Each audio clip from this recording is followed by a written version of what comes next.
এখন শুরু হচ্ছে উন্মুক্ত প্রশ্নোত্তর পর্ব। অনুষ্ঠানের প্রথম প্রশ্ন করা হবে মহিলাদের মধ্য থেকে। মহিলারাই প্রথম প্রশ্ন করার সুযোগ পাবেন। প্রশ্ন করার সময় আপনারা দয়া করে আপনাদের নাম ও পেশা বলবেন, যাতে করে ডক্টর জাকির ভালোভাবে আপনাদের প্রশ্নের উত্তর দিতে পারেন। আমি মিসেস ভাবনা আনসারি। আমি আগে কিছু কথা বলবো, এগুলো প্রথমে একটু দিয়ে শুনবেন। আমার জন্ম হয়েছে একটি জৈন পরিবারে, বড় হয়েছি হিন্দু পরিবেশে, পড়াশোনা করেছি খ্রিস্টান প্রতিষ্ঠানে, আর বিয়ে করেছি একজন মুসলিমকে। আমি ইন্ডিয়ার বিবাহ আইন অনুযায়ী বিয়ে করেছিলাম,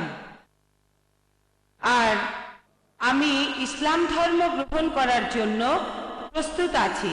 গভীর আগ্রহে অপেক্ষা করছি ইসলামকে যেন আমার হৃদয়ে ধারণ করতে পারি। আজ এখানে আপনার লেকচারে শুনলাম আপনি যা কিছু বললেন ইসলাম ধর্ম সম্পর্কে, যা বললেন সেজন্য আপনাকে অনেক ধন্যবাদ। আমি অনেক কিছু জেনেছি, অনেকটা পুনর্জন্ম বা রিবর্ন। তবে আপনি সেসব কথা বললেন, আর ইসলামও যেগুলো বলছে মাফ করবেন, আমি দেখি যে মুসলিমদের বেশিরভাগই এগুলো মেনে চলে না। তারা আমাকে আকৃষ্ট করছে না। আপনি কি কোনো সমাধান দিতে পারবেন? কারণ আপনি যখন ইসলামের মৌলবাদ নিয়ে বললেন সেটা পজিটিভ, যখন অসহিষ্ণুতা নিয়ে বললেন সেটাও পজিটিভ, কিন্তু বাস্তবে এমনটা দেখি না। এ ব্যাপারে কি কিছু বলবেন? বোন খুব সুন্দর প্রশ্ন করেছেন। আর প্রথমে আমি আপনাকে অভিনন্দন জানাই, আপনাকে স্বাগত জানাই। আপনি বললেন রিবর্ন। ইসলাম ধর্মের সঠিক শব্দটা হলো রিভার্ট। আমাদের নবীজি মুহাম্মদ সাল্লাল্লাহু আলাইহি সাল্লাম বলেছেন, প্রত্যেক শিশু দিনুল ফিতর নিয়ে জন্মায়। সে জন্মায় মুসলিম হয়ে। মুসলিম মানে যে নিজের ইচ্ছাকে আল্লাহর কাছে সমর্পণ করে। প্রত্যেক শিশুই যখন সে জন্মগ্রহণ করে সে আল্লাহর কাছে নিজেকে সমর্পণ করে। এরপর নবীজি বলেছেন তাকে প্রভাবিত করে বাবা মা, গুরুজনেরা, তার শিক্ষকেরা। তারপর সে হয়ে যায় অগ্নি উপাসক, ভুল পথে চলে যায়। তাই কেউ একজন যদি ফিরে আসে তার পুরনো ধর্ম বিশ্বাসে দিনুল ফিতরে, এখন সঠিক শব্দটা কনভার্ট না বা বিবর্ণ না, এটা হবে রিভার্ট। তাই আপনাকে এই শান্তির ধর্মে ফিরে আসার জন্য অভিনন্দন, যাতে আল্লাহর কাছে নিজেকে সমর্পণ করতে পারেন। এবারে প্রশ্নটা নিয়ে বলি। আমার লেকচার শুনেছেন, তার কিছু পয়েন্টে আপনি একমত, আপনি ইসলাম সম্পর্কে পড়েছেন। তবে এখানে আপনার আপত্তিটা হলো যে মুসলিম বা আপনার মতে বেশিরভাগ মুসলিম তারা ইসলামের শিক্ষা মেনে চলছে না। এখানে সমাধানটা কি? বোন, আমি আপনার সাথে একমত। এ ব্যাপারে আমি একমত যে অনেকেই এগুলো মানে না। তবে পরিসংখ্যান বলছে যে ধর্মের অনুসারীর সংখ্যা সবচেয়ে বেশি জনসংখ্যার দিক থেকে, আপনারা মাথা গোনেন, ধর্মের অনুসারীদের সংখ্যার দিক থেকে প্রথম অবস্থানে আছে খ্রিস্টান ধর্ম, প্রায় 200 কোটি মানুষ। ইসলাম 130 কোটি থেকে 40 কোটির মতো। তবে যদি দেখেন কতজন তাদের ধর্মটা পালন করে, বেশিরভাগ হচ্ছে ইসলাম 1 নম্বর, সবচেয়ে বেশি। তবে আমি আপনাদের সাথে একমত যে জনসংখ্যার দিক থেকে, কারণ প্রায় 130 কোটি মুসলিম, এখানে যদি পার্সেন্টেজ করেন সেটাও হবে কয়েক লক্ষ। এই মুসলিমরা তাদের ধর্ম পালন করে না। সেজন্য বোন, ইসলামকে বুঝতে চাইলে মুসলিমদের দেখবেন না প্লিজ। আমি সবসময় বলি, কোন ধর্মকে বুঝতে চাইলে তার অনুসারীদের দেখলে হবে না, দেখতে হবে ধর্মগ্রন্থগুলো। প্লিজ আমাকে দেখবেন না, আপনার আশেপাশের মুসলিমদের দেখবেন না। আপনাদের একটা গাড়ি আর ড্রাইভারের উদাহরণ দিয়েছিলাম আমি। একটা গাড়ি কত ভালো সেটা জানার জন্য এমন একজন লোককে গাড়িতে বসালেন যে গাড়ি চালাতে জানে না, তারপর সে গাড়িটা নিয়ে অ্যাক্সিডেন্ট করলো। দোষ দেবেন কাকে? গাড়িকে না ড্রাইভারকে? ড্রাইভারকে দোষ দেবেন। তাই প্লিজ মুসলিমদের কাজ দেখে ইসলামকে বিচার করবেন না। সেজন্য এই লেকচারটা হচ্ছে সবার জন্য, মুসলিম অমুসলিম সবার জন্য। যেসব মুসলিম দিশেহারা, আমরা তাদের সত্যের মুখোমুখি দাঁড় করাচ্ছি। কারণ হয়তো তারা নামেই মুসলিম, আমরা চাই তারা ধর্মের নিয়ম পালন করুক। একই সাথে ইসলাম ধর্মের বাণী আমরা অমুসলিমদের কাছে প্রচার করছি, যাতে তারা এই ধর্মটাকে বুঝতে পারে। তারপর ধরেন আপনি জন্মেছেন হতে পারে জৈন পরিবারে, আপনার চারপাশে অনেক মুসলিম ছিল, বিয়ে করেছেন মুসলিমকে। হয়তো আজকে আমার লেকচার শোনার পর, ইসলাম সম্পর্কে জানার পর আপনি এই বিশ্বাসে ফিরে আসবেন। আপনি আরো বললেন যে আপনার ক্ষেত্রে তখন শুধু নাম রাখার জন্য আপনার নামের পরে আনসারি লিখেছেন, কিন্তু এখন আপনি এই বিশ্বাসে ফিরে এসেছেন, সেজন্য অভিনন্দন জানাই। আর প্লিজ বোন, যদি কোনো মুসলিমকে দেখে ইসলামকে বুঝতে চান, সেরা দৃষ্টান্ত হচ্ছে আমাদের নবীজি মুহাম্মদ সাল্লাল্লাহু আলাইহি সাল্লাম। এই পবিত্র কোরআন আর নবীজির কথাগুলো এখানে মানুষ জাতির সব সমস্যার সমাধান। মুসলিমদের দেখবেন না কিছু মুসলিম ধর্ম পালন করে আর কিছু মুসলিম ধর্ম পালন করে না, তাই দেখবেন এই পবিত্র কোরআন বুঝে পড়েন, মেনে চলেন, ইনশাল্লাহ আপনি ইহকালে শান্তিতে থাকবেন আর পরকালেও শান্তি পাবেন ইনশাআল্লাহ। আপনাকে অনেক ধন্যবাদ। বোন, আপনাকে অনেক ধন্যবাদ। হ্যাঁ ভাই। স্যার, আমার নাম প্রফেসর শেঠি। আমি পেশা একজন ইঞ্জিনিয়ার। এছাড়া আমি শিক্ষকতাও করে থাকি। আল্লাহর রহমতে অঙ্কে আমার মাথা খুব ভালো। প্রথমেই আমি আপনার জ্ঞানের প্রশংসা করছি। প্রার্থনা করে আল্লাহ যেন আপনাকে দীর্ঘায়ু করেন। আর এখানকার সব মুসলিমকে ধন্যবাদ জানাই আমাকে প্রশ্ন করার সুযোগ দেওয়ার জন্য। স্যার, আমি ভগবদ গীতা পড়েছি, আমি রামায়ণ পড়েছি। যেহেতু আমি হিন্দু, আমি মাঝে মধ্যে মন্দিরেও যাই। তবে আমার ভগ্নিপতি একজন মুসলিম, তার কোরআনটা নিয়ে আমি 2 বার পড়েছি। এখানে দেখলাম যে আপনারা কোরআনের কথাগুলো মেনে চলছেন। আমি নামাজের দোয়াগুলো অনুবাদ করেছি। দয়াময় পরম দয়ালু আল্লাহর নামে শুরু করছি, যিনি এই বিশ্বের সৃষ্টিকর্তা ও রক্ষাকর্তা, কর্মফল দিবসের মালিক। আমি এভাবে 10 বার, 15 বার, 20 বার পড়ি। তখন আমি সময়ের কথা না ভেবে ঈশ্বরের প্রার্থনা করি, আর এটা আমার খুব ভাল লাগে। আমার আয়ের উৎসটা নিয়ে আমার একটা প্রশ্ন আছে। যেহেতু আমি অঙ্কে ভালো, তাই স্টক মার্কেটে নিয়েও অ্যানালাইসিস করি। এফএনও মার্কেটও খুব ভালো বুঝি, ফিউচার অ্যান্ড অপশন। আমি জানি না মানুষ স্টক মার্কেট কতটা বোঝে।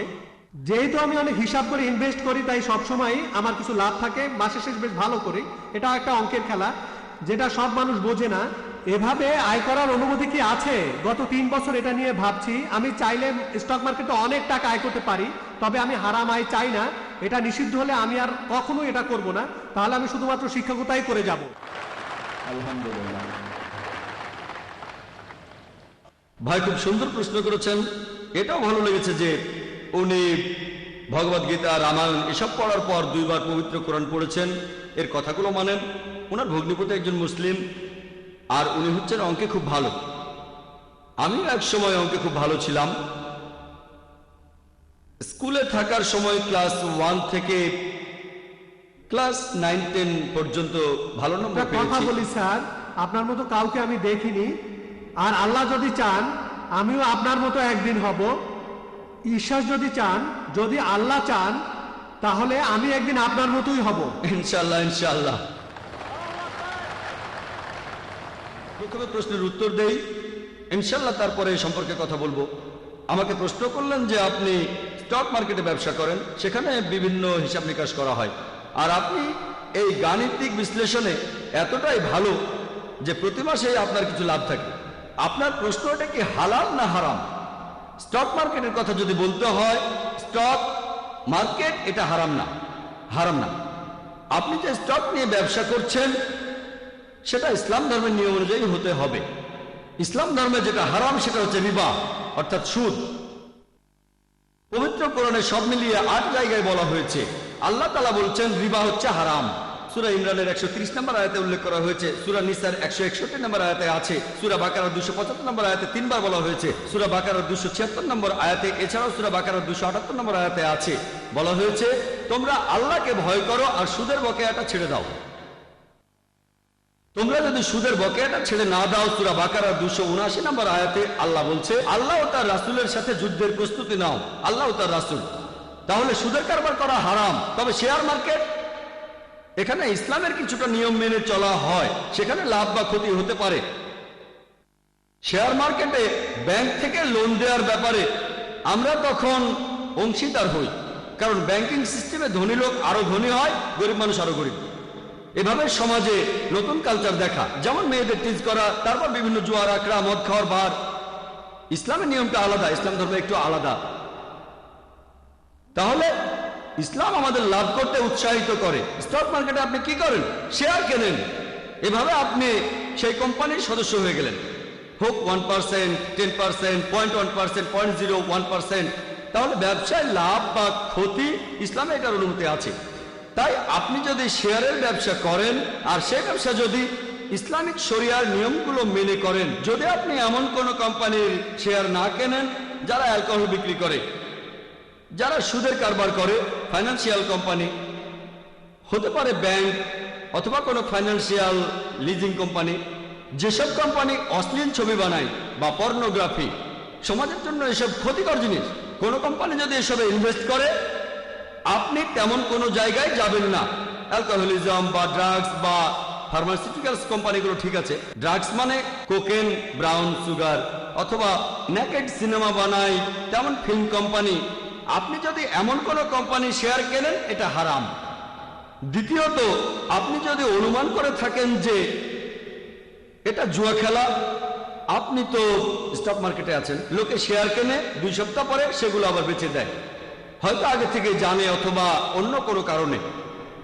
আর ইসলামে জুয়া খেলা হচ্ছে হারাম। তাহলে আপনি যদি স্টক মার্কেটে ইনভেস্ট করতে চান কোনো সমস্যা নেই, সেখানে ব্যবসা করেন, এভাবে স্টক মার্কেটে আপনি ব্যবসা করতে পারেন। আর স্যার আপনি আমার প্রশ্ন থেকে দূরে সরে গেছেন। ফিউচার আর অপশন নিয়ে বলছিলাম, এটা কি ঠিক?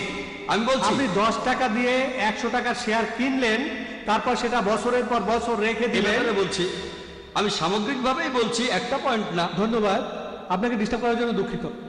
এবারে ফিউচার অপশন নিয়ে বলছি যে আপনি কিছু শেয়ার কিনে ভবিষ্যতের জন্য রেখে দিলেন, এরপরে সেই শেয়ার থেকে কিছুটা রেখে বেচে দিলেন। আমি জানি আপনি বেচতে পারেন, কিছু অংশ রাখতেও পারেন, তারপর আবার কিছু শেয়ার কিনতে পারেন, সেটাও বেচতে পারেন। আমি এটা জানি, আমি হয়তো আপনার মতো এক্সপার্ট না, তবে এ নিয়ে বলতে পারবো।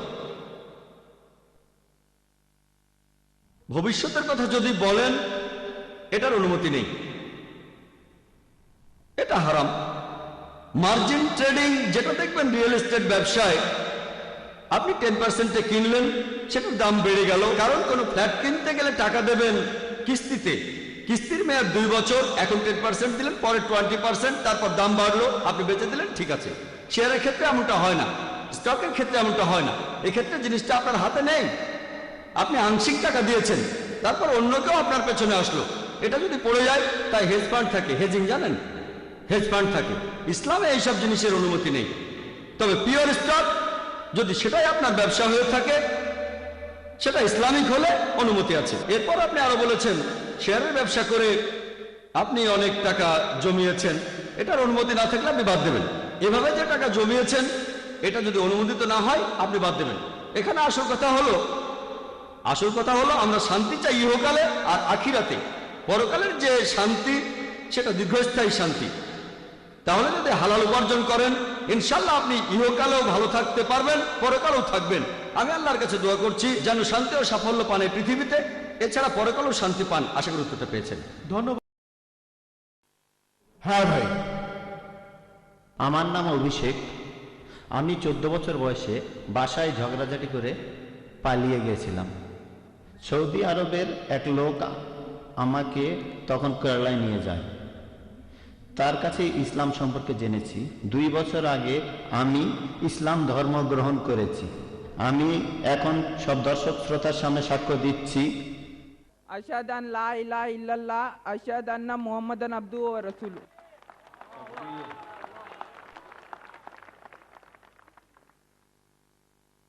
আপনার প্রশ্নটা, আপনি কি কোনো প্রশ্ন করবেন? না স্যার। ডক্টর জাকির কিছু বলবেন? হ্যাঁ ভাই, আপনাকে অভিনন্দন জানাই, আপনাকে স্বাগত জানাই এই শান্তির ধর্মে। আর আপনিও সাক্ষী দিতে পারেন যে সৌদিরা তরবারি ব্যবহার করেনি। আপনাকে কি জোরজবস্তি করা হয়েছিল? না। জোরজবস্তি না। বা বন্দুক? না, আমি স্বেচ্ছায় মাশাআল্লাহ। মুসলিম হয়েছি। মাশাআল্লাহ, উনি স্বেচ্ছায় মুসলিম হয়েছেন। আপনাকে কোরআনের একটা অনুবাদ দিতে চাই, আপনি কি স্টেজে আসবেন? আমি এখানে প্রথম লেকচার দিয়েছিলাম 8 দিন আগে।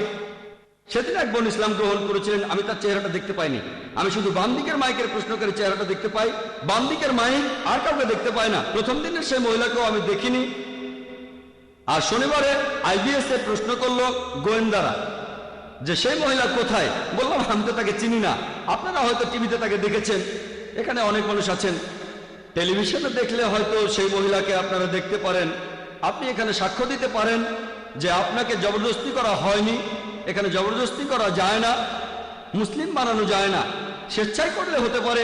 আমাদের এই দেশ, আমাদের এই ইন্ডিয়া, পৃথিবীতে এমন দেশ খুব কমই আছে যে দেশের সংবিধানে লেখা আছে যে ইন্ডিয়ার প্রত্যেক নাগরিকেরই তার ধর্ম প্রচার ও পালন করার ন্যায্য অধিকার আছে। এটা গণতান্ত্রিক দেশ, এজন্য আমি গর্বিত, কারণ এই দেশে মানুষ তার নিজের ধর্ম পালন ও প্রচারের অধিকার রাখে। জবরদস্তি করে কোনো ধর্ম গ্রহণে বাধ্য করা এটা নিষিদ্ধ। ইন্ডিয়ার সরকারের আইন অনুযায়ী এটা নিষিদ্ধ, আর ইসলাম অনুযায়ী এটা নিষিদ্ধ। জবরদস্তি করে কাউকে ইসলাম গ্রহণ করানো যাবে না। আপনি তাকে বোঝান, সে যদি বোঝে তাহলে খুব ভালো, আর রাজি না হলেও কোনো সমস্যা নেই। তবে কিয়ামতের দিন আমি আল্লাহর কাছে এই কথা বলতে পারবো যে আমি আপনাদের মাঝে ধর্ম প্রচার করেছি। ইসলাম গ্রহণ করার জন্য আপনাকে ধন্যবাদ, অনেক ধন্যবাদ। এবারের প্রশ্ন মহিলাদের মধ্য থেকে। গুড ইভিনিং স্যার, আমি ডক্টর পূজা, পেশায় ফিজিওথেরাপিস্ট। স্যার, আপনি আপনার লেকচারে এই কথাগুলো বলেছিলেন, আমি সেগুলো আরেকবার বলছি। আপনি বলেছেন যে সব মুসলিম যদি চরমপন্থী হয় তাহলে মানুষের সমস্যাগুলোর সমাধান হবে।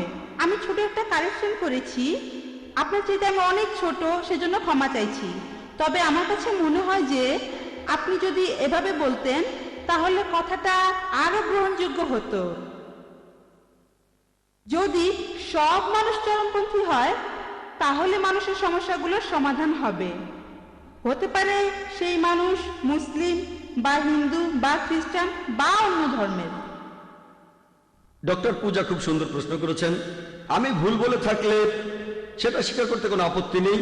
এই প্রশ্নোত্তর পর্বটা সেজন্যই, যদি বলি 2 + 2 = 5, আপনি শুধরে দিতে পারেন যে 5 না 4। আমি একজন মানুষ, আমি কম্পিউটার না, আর আমারও ভুল হতে পারে, সেজন্য প্রশ্নোত্তর পর্বের ব্যবস্থা করা হয়েছে। কিন্তু আপনার মন্তব্যটা সম্পর্কে বলি, আমি বলেছি সবাই যদি চরমপন্থী মুসলিম হয় সব সমস্যার সমাধান হবে। আপনি সেটা শুধরে দিয়ে বললেন যে আমি যদি এখানে বলতাম যে সব মানুষ যদি চরমপন্থী হয় সব সমস্যার সমাধান হবে, চরমপন্থী হবে কোন ক্ষেত্রে?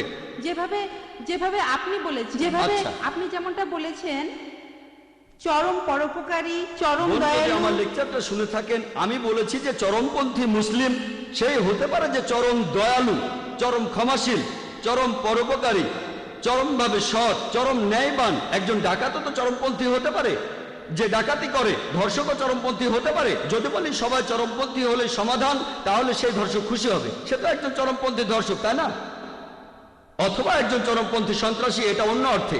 অপরাধীদের সন্ত্রস্ত করার কথা এখানে বলছি না, নিরীহ মানুষকে সন্ত্রস্ত করার কথা বলছি, কারণ সাধারণত সন্ত্রাসী বলতে বোঝানো হয় যারা নিরীহ মানুষকে সন্ত্রস্ত করে। এদিক থেকে কোনো মুসলিমেরই সন্ত্রাসী হওয়া উচিত না। বোন, আমি যদি পুরো ব্যাপারটা অনুবাদ করি তাহলে আপনি ভালোভাবে বুঝতে পারবেন।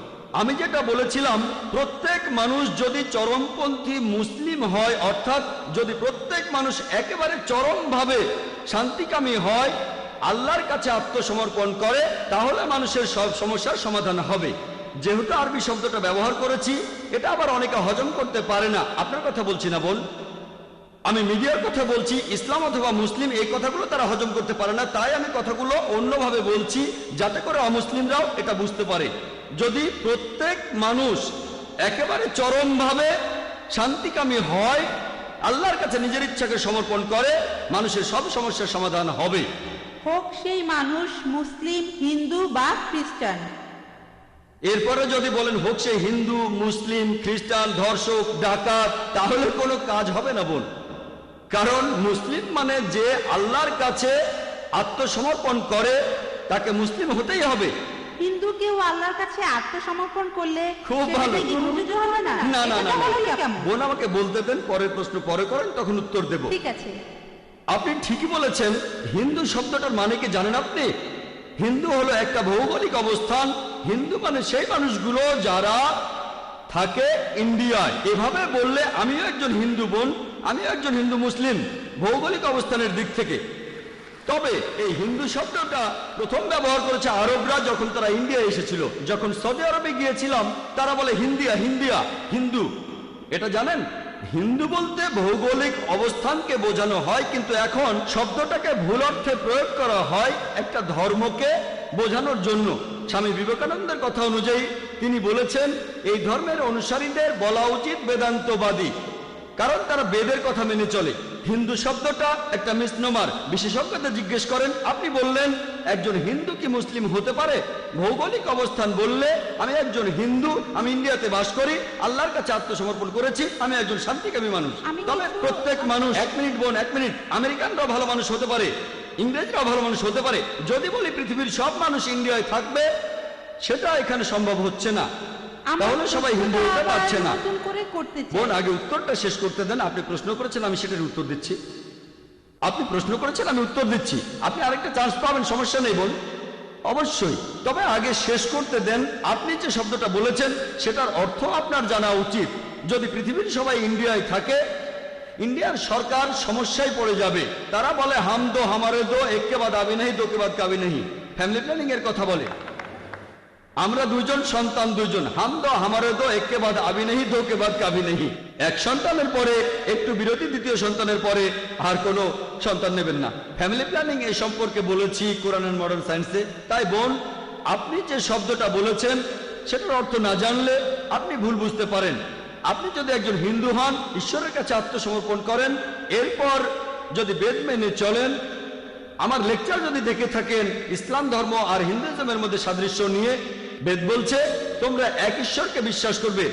যদি বেদের কথা মানেন, উপনিষদে উল্লেখ আছে, ছান্দোগ্য উপনিষদ 6 নম্বর অধ্যায়ের 2 অনুচ্ছেদের 1 নম্বর পরিচ্ছেদে বলা হয়েছে যে এককাম এবিদ্বিতীয়াম, ঈশ্বর কেবলমাত্র একজন, দ্বিতীয় কেউ নেই। বেদে উল্লেখ করা হয়েছে, যজুর্বেদের 32 নম্বর অধ্যায় 3 অনুচ্ছেদে আছে, নাতাস্তি প্রতিমা আস্তি, মহান সৃষ্টিকর্তার কোনো প্রতিমা নেই। প্রতিমা মানে ছবি, মূর্তি, ভাস্কর্য, ফটোগ্রাফ। বেদের কথা অনুযায়ী মহান সৃষ্টিকর্তার কোনো ছবি নেই, কোনো ফটোগ্রাফ নেই, কোনো ভাস্কর্য নেই, কোনো মূর্তি নেই। যদি এমন হিন্দু হয়ে থাকেন, বেদে উল্লেখ আছে যে আরেকজন অবতার পৃথিবীতে আসবেন, সর্বশেষ রাসূল, তার নাম হবে মুহাম্মদ সাল্লাল্লাহু আলাইহি সাল্লাম। এই কথা বলা হয়েছে কল্কি অবতারে 2 নম্বর অধ্যায়ের 5 অনুচ্ছেদে, 7 অনুচ্ছেদে, 9 অনুচ্ছেদে, 11 অনুচ্ছেদে, 15 অনুচ্ছেদে, যে এই কল্কি অবতার জন্মগ্রহণ করবে শান্তি নামের একটি শহরে, অর্থাৎ মক্কা। তার বাবার নাম হবে বিষ্ণু ইয়াস, অর্থাৎ সৃষ্টিকর্তার ভৃত্য, আরবিতে আব্দুল্লাহ। আর নবীজির বাবার নামও ছিল আব্দুল্লাহ। তার মায়ের নাম হবে সুমতি, অর্থাৎ শান্তিপ্রিয়, প্রশান্ত। আরবিতে বললে হবে আমিনা। আর আমাদের নবীজির মায়ের নাম ছিল আমিনা। সে জন্মাবে মাধব মাসের 12 দিনে। নবীজি 12 রবিউল আউয়ালে জন্মেছিলেন। তার 4 জন সঙ্গী থাকবে, ইনারা হলেন খুলাফায়ে রাশিদিন। আমি এভাবে আরো বলে যেতে পারি। আমি এখানে সংক্ষেপে হিন্দুইজম আর ইসলামের সাদৃশ্যগুলো বললাম।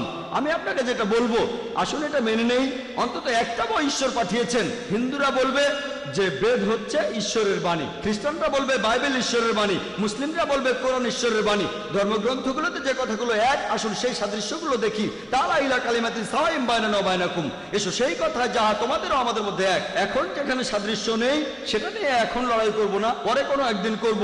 হ্যাঁ, আসুন আগে আমরা এটা মানি যে সবগুলো ধর্মগ্রন্থ, সবগুলো প্রধান ধর্মগ্রন্থ, হোক সেটা বাইবেল, হোক সেটা বেদ, হোক সেটা কোরআন, হোক পার্সি ধর্মগ্রন্থ, হোক শিখ ধর্মগ্রন্থ, সবাই বলছে ঈশ্বর কেবলমাত্র একজনই। বেশিরভাগ প্রধান ধর্মই কথা বলেছে যে শেষ একজন নবী আসবেন। বাইবেলে উল্লেখ করা হয়েছে ডিউটেরোনমি 18 অধ্যায়ের 18 অনুচ্ছেদ, বুক অফ ডিউটেরোনমি 18 অধ্যায়ের 19 অনুচ্ছেদ, বুক অফ আইজায়া 29 অধ্যায়ের 12 অনুচ্ছেদে, সং অফ সলোমন 5 অধ্যায়ের 16 অনুচ্ছেদে। এরপর নিউ টেস্টামেন্টে গসপেল অফ জন 14 অধ্যায়ের 16 অনুচ্ছেদে, গসপেল অফ জন 15 অধ্যায়ের 26 অনুচ্ছেদে, গসপেল অফ জন 16 অধ্যায়ের 7 অনুচ্ছেদে, গসপেল অফ জনের 16 অধ্যায়ের 12 থেকে 14 অনুচ্ছেদে বলা আছে যে যীশু খ্রিস্ট বলেছেন, তোমাদের আমি অনেক কথাই বলবো, কিন্তু তোমরা সবকিছু বুঝতে পারবে না। কারণ যখন সত্যের বার্তাবাহক আসবে, সে তোমাদের সত্যের পথে পরিচালিত করবে। সে তার নিজের কথা বলবে না, যা শুনবে তাই বলবে। তাহলে বিভিন্ন প্রধান ধর্মগ্রন্থ থেকে যেটা জানতে পারি, আমরা বিশ্বাস করবো এক ঈশ্বরে, তার কোনো ছবি নেই, তার কোনো প্রতিমা নেই। আমরা বিশ্বাস করবো সর্বশেষ আর চূড়ান্ত নবীকে। আসুন এগুলো মেনে নেই, আমরা অমিলগুলো নিয়ে কথা বলবো না। আসুন আমরা সেটা মানি যেটা এক, হিন্দু ধর্মগ্রন্থে, পার্সি ধর্মগ্রন্থে, খ্রিস্টান ধর্মগ্রন্থে। আপনি বললেন হিন্দু মুসলিম, আমি পার্সি ধর্মের কথা বলছি, আমি ইসলামের কথা বলছি। যেগুলো এক সেগুলো আমরা মেনে নেই। আর ইনশাআল্লাহ পৃথিবীর সমস্ত মানুষ যারা ঈশ্বরে বিশ্বাস করে, তারা যদি এটা মানে যে ঈশ্বর একজন, তার কোনো প্রতিমূর্তি নেই, আর যদি বিশ্বাস করে যে আল্লাহ প্রেরিত সর্বশেষ চূড়ান্ত নবী মোহাম্মদ সাল্লাল্লাহু আলাইহি সাল্লাম, তাহলে আপনারা দেখতে পাবেন যে পৃথিবীর সমস্ত মানুষই হবে চরমভাবে শান্তিকামী মানুষ, আল্লাহর কাছে নিজের ইচ্ছাকে সমর্পণ করবে, তাহলে মানুষের সব সমস্যার সমাধান হবে। আশা করি উত্তরটা পেয়েছেন। হ্যাঁ, ধন্যবাদ স্যার। হ্যাঁ ভাই, প্রশ্ন করেন। জাকির ভাই, আপনার কাছে আমার একটা প্রশ্ন আছে। এখানে যেসব মুসলিম ভাই ও বোনেরা আছেন, তাদের অনুভূতিতে আঘাত লাগলে আমি ক্ষমা চাচ্ছি। আমার নাম মহেশ মেহতা, আর আমি ব্যবসা করি। আপনাদের পবিত্র কোরআন এটা আল্লাহর পাঠানো আসমানি কিতাব নয়। কেন? কারণ হলো, আগে যে তাওরাত, ইঞ্জিল, জাবুর এসেছে, তাওরাত মুসার উপর নাজিল হয়েছিল, জাবুর দাউদের উপর নাজিল হয়েছিল, আর যিশুর উপর নাজিল হয়েছিল ইঞ্জিল। এই কিতাবগুলো বিকৃত হয়ে গেছে। তিনটা কিতাবই আপনারা মুসলিমরা বলেন বইগুলো বিকৃত হয়ে গেছে। আর এছাড়াও আপনারা দেখবেন কোরআনে আহলে কিতাব বলে সম্বোধন করা হয়েছে ইহুদি ধর্মের অনুসারীদের আর খ্রিস্টানদেরকে। তাহলে যে বইটা মানে পবিত্র কোরআন আল্লাহ লিখেছেন, সেখানে তিনি বলবেন শ্রীকৃষ্ণের মতো, যেমন ভগবত গীতা, এটা করার এইটা করো না। তাই এই কিতাবটা একজন মানুষই লিখেছে। এখানে 25 জন নবীর নাম আছে, সেগুলো বাইবেলেও আছে সবগুলো। এই নবীদের নামগুলোই কোরআনে আছে। তাই আমার মনে হয় যে আল্লাহ তো অনেক বড়, তিনি পুরো বিশ্ব ব্রহ্মাণ্ড বানিয়েছেন। তিনি কখনো এভাবে বলবেন না যে এরা ইহুদি বা এরা খ্রিস্টান, কারণ ইহুদি বা খ্রিস্টানরা তো তারই সৃষ্টি। আমার মনে হয় এই পবিত্র কোরআন কোনো মানুষই লিখেছে। এছাড়াও আমি আরেকটা প্রশ্ন করতে চাই। 1 মিনিট ভাই, হ্যাঁ, উনি আগে উত্তর দিক, তারপর আচ্ছা। আপনি আবার প্রশ্ন করুন। আচ্ছা। ভাই আপনি প্রশ্ন করলেন, আর সত্যি বলতে আমি মহেশ ভাইকে চিনি সেই 1991 সাল থেকে। হ্যাঁ, তিনি আইআরএফ থেকে মুসলিমদের চাইতেও বেশি ভিডিও ক্যাসেট নিয়েছেন। তাই আইআরএফ এ ভিডিও ক্যাসেট আর লিটারেচারের লিস্টে তার নামই সবার আগে আছে। মহেশ ভাই প্রশ্ন করলেন যে আগের আসমানি কিতাবগুলো কোরআন যেমন বলছে তাওরাত, জাবুর, ইঞ্জিল দেওয়া হয়েছিল মুসাকে, দাউদকে আর যীশু খ্রিস্টকে, মুসলিমরা বলে এগুলো বিকৃত হয়ে গেছে। তাহলে পবিত্র কোরআনে যখন ইহুদিদের কথা বলা হয়েছে যে হে কিতাবীগণ, ইহুদি আর খ্রিস্টানরা যখন তাদের এভাবে সম্বোধন করা হচ্ছে, তাহলে কোরআনও কি কোনো মানুষ লিখেছে? ঠিক। আপনার প্রশ্নটা হলো ইহুদি আর খ্রিস্টানদের সম্পর্কে বলা হয়েছে কেন? আপনি যদি আমার আগের লেকচারটা শুনে থাকেন, is the Quran God's word, আপনি কি সেখানে ছিলেন? না, আমি সেখানে ছিলাম না। সেখানে আমি সব বিস্তারিতভাবে বলেছি, এখন আর সেগুলো রিপিট করব না। সেখানে বলেছি মানুষ কিভাবে অভিযোগ করে যে নবীজি নিজে এটা লিখেছেন, তিনি লিখেছেন, আর কেন লিখেছেন, ক্ষমতা বা অন্য কিছু ইত্যাদি। লেকচারটা ছিল 2 ঘন্টার, সেগুলো রিপিট করব না। তবে আপনার মূল প্রশ্নতে আসি। কোরআন বলছে যে হে কিতাবীগণ, তার মানে এর মানে দাঁড়াচ্ছে এই কোরআন লিখেছে একজন মানুষ। ভাই কোরআন পড়লে দেখবেন, আর আপনি ঠিকই বলেছেন, কোরআনে 25 জন নবীর নাম বলা হয়েছে। আর এখানে যতজন নবী রাসূলের নাম বলা হয়েছে তারা সবাই ইহুদি। দেখবেন যে এই নামগুলো বাইবেলে বলা হয়েছে। কোরআনের প্রায় 1/3 ইহুদিদের সম্পর্কে বলা হয়েছে। কেন? এটা উদাহরণ যে আল্লাহ তাআলা সুবিধা দিয়েছিলেন ইসরায়েলের মানুষদের, হে বনি ইসরায়েল, আমি একসময় তোমাদের অনুগ্রহ করেছিলাম, কিন্তু তোমরা তখন এই কাজগুলো করেছো। পবিত্র কোরআনে এই উদাহরণগুলো দিয়েছেন আল্লাহ তাআলা, যে তারা নবী ছিলেন যারা আগে এসেছিলেন এই মানুষদের কাছে। কিছু মানুষ নবীকে প্রত্যাখ্যান করেছিল, কিছু মানুষ গ্রহণ করেছিল। এখানে উদাহরণ দিতে গিয়ে বলা হয়েছে কুল ইয়া আহলাল কিতাব, বলো হে কিতাবীগণ, তাআলা ইলা কালিমাতিন সাওয়াইন বাইনানা ওয়া বাইনাকুম, এসো সেই কথায় যাহা আমাদের ও তোমাদের মধ্যে এক। তাহলে কোরআন এখানে মুসলিমদের বলছে যে তোমরা কিতাবীদের সাথে এ বিষয়ে কথা বলবে। কিতাবীগণ মানে যারা আসমানি কিতাব পেয়েছে। এখানে পবিত্র কোরআন পরিষ্কার করে বলেছে, যখন কোরআনে আহলে কিতাব বলা হচ্ছে, ইহুদি আর নাসারাদের কথা বলা হচ্ছে, ইহুদি আর খ্রিস্টানদের, তাহলে আল্লাহ বলছেন মুসলিমদের কিতাবীদের সঙ্গে কথা বলতে। আল্লাহ আরো বলেছেন ইয়া আহলাল কিতাব, হে কিতাবীগণ। তার মানে কোরআন এখানে শুধু মুসলিমদের বলছে না, শুধু আরবদের বলছে না, কোরআন এখানে কিতাবীদেরও বলছে। সেজন্যই আমি বলেছি যে এই সর্বশেষ চূড়ান্ত আসমানি কিতাব পবিত্র কোরআন, এটা শুধু মুসলিম বা আরবদের জন্য নাজিল হয়নি, নাজিল হয়েছে পুরো মানুষ জাতির জন্য। যদি এটা কোনো মানুষ লিখতো, যদি কোরআন কোনো মানুষ লিখতো, আপনি যেটা বললেন, তাহলে আল্লাহ কখনোই বলতেন না যে যাও ইহুদি আর খ্রিস্টানদের বলো তাদের ধর্মগ্রন্থে এটা আছে। আর সেই সময়ে অনেক মানুষ এটা জানতো না যে অতীতে ইহুদি আর খ্রিস্টানদের কি হয়েছিল। যখন তারা চেক করলো দেখা গেল সত্যি। এরপর কোরআনে অনেক ভবিষ্যৎবাণীও করা হয়েছে যে পৃথিবীতে ভবিষ্যতে কি ঘটবে। তাহলে এই সমস্ত কথা এগুলো কোনো মানুষ লিখতে পারে না। বিস্তারিত জানার জন্য আমার ভিডিও ক্যাসেট দেখেন, is the Quran God's word. আশা করি উত্তরটা পেয়েছেন। আরেকটা কথা বলবো, আমি 55টারও বেশি দেশে ভ্রমণ করেছি। আপনাদের কোরআন আর হাদিস মূর্তি পূজাকে নিষিদ্ধ করেছে। তবে আপনি অন্য ধর্মগুলো দেখেন, খ্রিস্টান ধর্ম অথবা ধরেন বৌদ্ধ ধর্ম, চাইনিজ ধর্ম, জৈন ধর্ম, অন্য সব ধর্মেই দেখবেন মূর্তি পূজা আছে। আপনারা মুসলিমরা পৃথিবীর সংখ্যার মাত্র 15 থেকে 20% হবেন সব মিলিয়ে, এটা শতকরা হিসাবে। তাহলে অন্যরা কি ভুল করছে? খ্রিস্টান ধর্মটা দেখেন, 1 মিনিট, যে কোনো অ্যাংলিকান চার্চ অথবা Russian orthodox, Greek orthodox, Catholic বা প্রোটেস্ট্যান্ট, চীনে দেখেন অনেক বড় মূর্তি ঈশ্বরের। তাহলে এরা সবাই ভুল? খুবই সুন্দর প্রশ্ন করলেন। তিনি বললেন পৃথিবীতে মুসলিম আনুমানিক 15 থেকে 20%, কেউ বলে 25%। সে যাই হোক, আপনি বললেন 15 থেকে 20%, আচ্ছা মেনে নিলাম।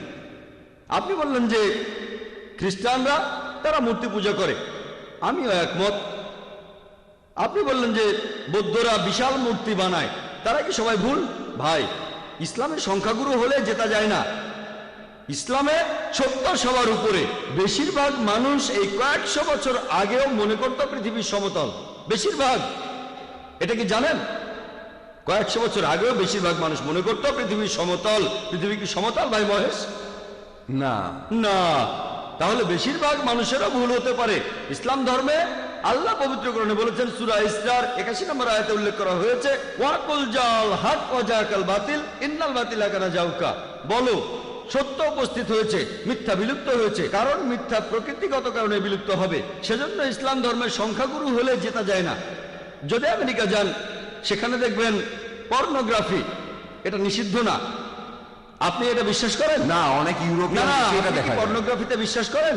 না, আমি বিশ্বাস খুব করি। ভালো, আপনি তো ভালো মানুষ, আপনাকে অভিনন্দন জানাই। কিন্তু পশ্চিমা বিশ্বের বেশিরভাগ মানুষই পর্নোগ্রাফিতে বিশ্বাস করে। আপনি কি এটা বিশ্বাস করেন? আপনি কি পর্নোগ্রাফি দেখবেন? খুব ভালো, ভালো ছেলে। দেখেন, আপনি সত্যের কাছাকাছি আছেন। সংখ্যাগুরু হলে জেতা যায় না। আপনি তখন বললেন যে খ্রিস্টান ধর্মে সবাই মূর্তি পূজা করে। খ্রিস্টান ধর্মে আসলে মূর্তি পূজা নেই, কিছু খ্রিস্টান মূর্তি পূজা করে, যেমন কিছু মুসলিম ভুল কাজ করে।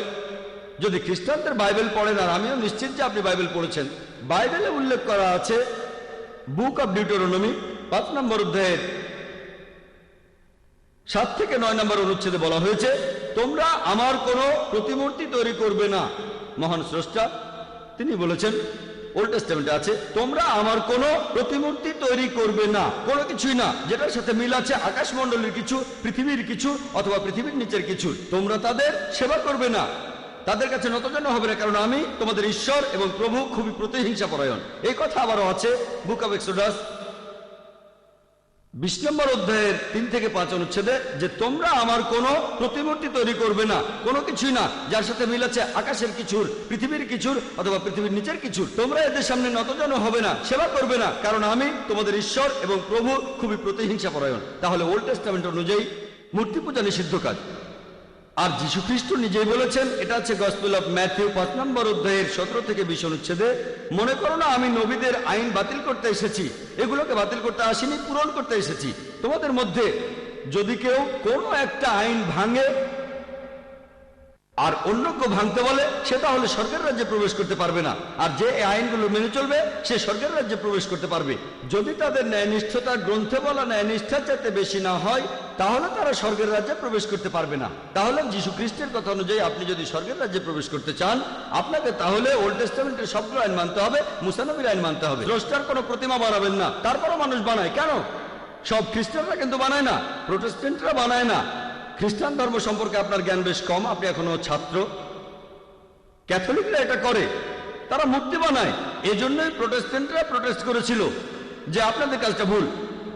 তাহলে বাইবেলের কথা অনুযায়ী সৃষ্টিকর্তার কোনো প্রতিমা বানাতে পারবেন না। আপনার কথা মানি। বেশিরভাগ হিন্দুই মূর্তি পূজা করে।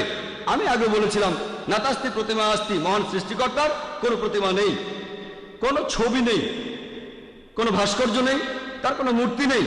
আপনি কি মূর্তি পূজা করেন? হ্যাঁ, আমি করি। আচ্ছা, তাহলে তো বেদ মানছেন না। আমি আসলে সবগুলো ধর্মই মানি, সব ধর্মই এক, কারণ মহান ঈশ্বর সবগুলো ধর্ম সম্পর্কেই জানেন।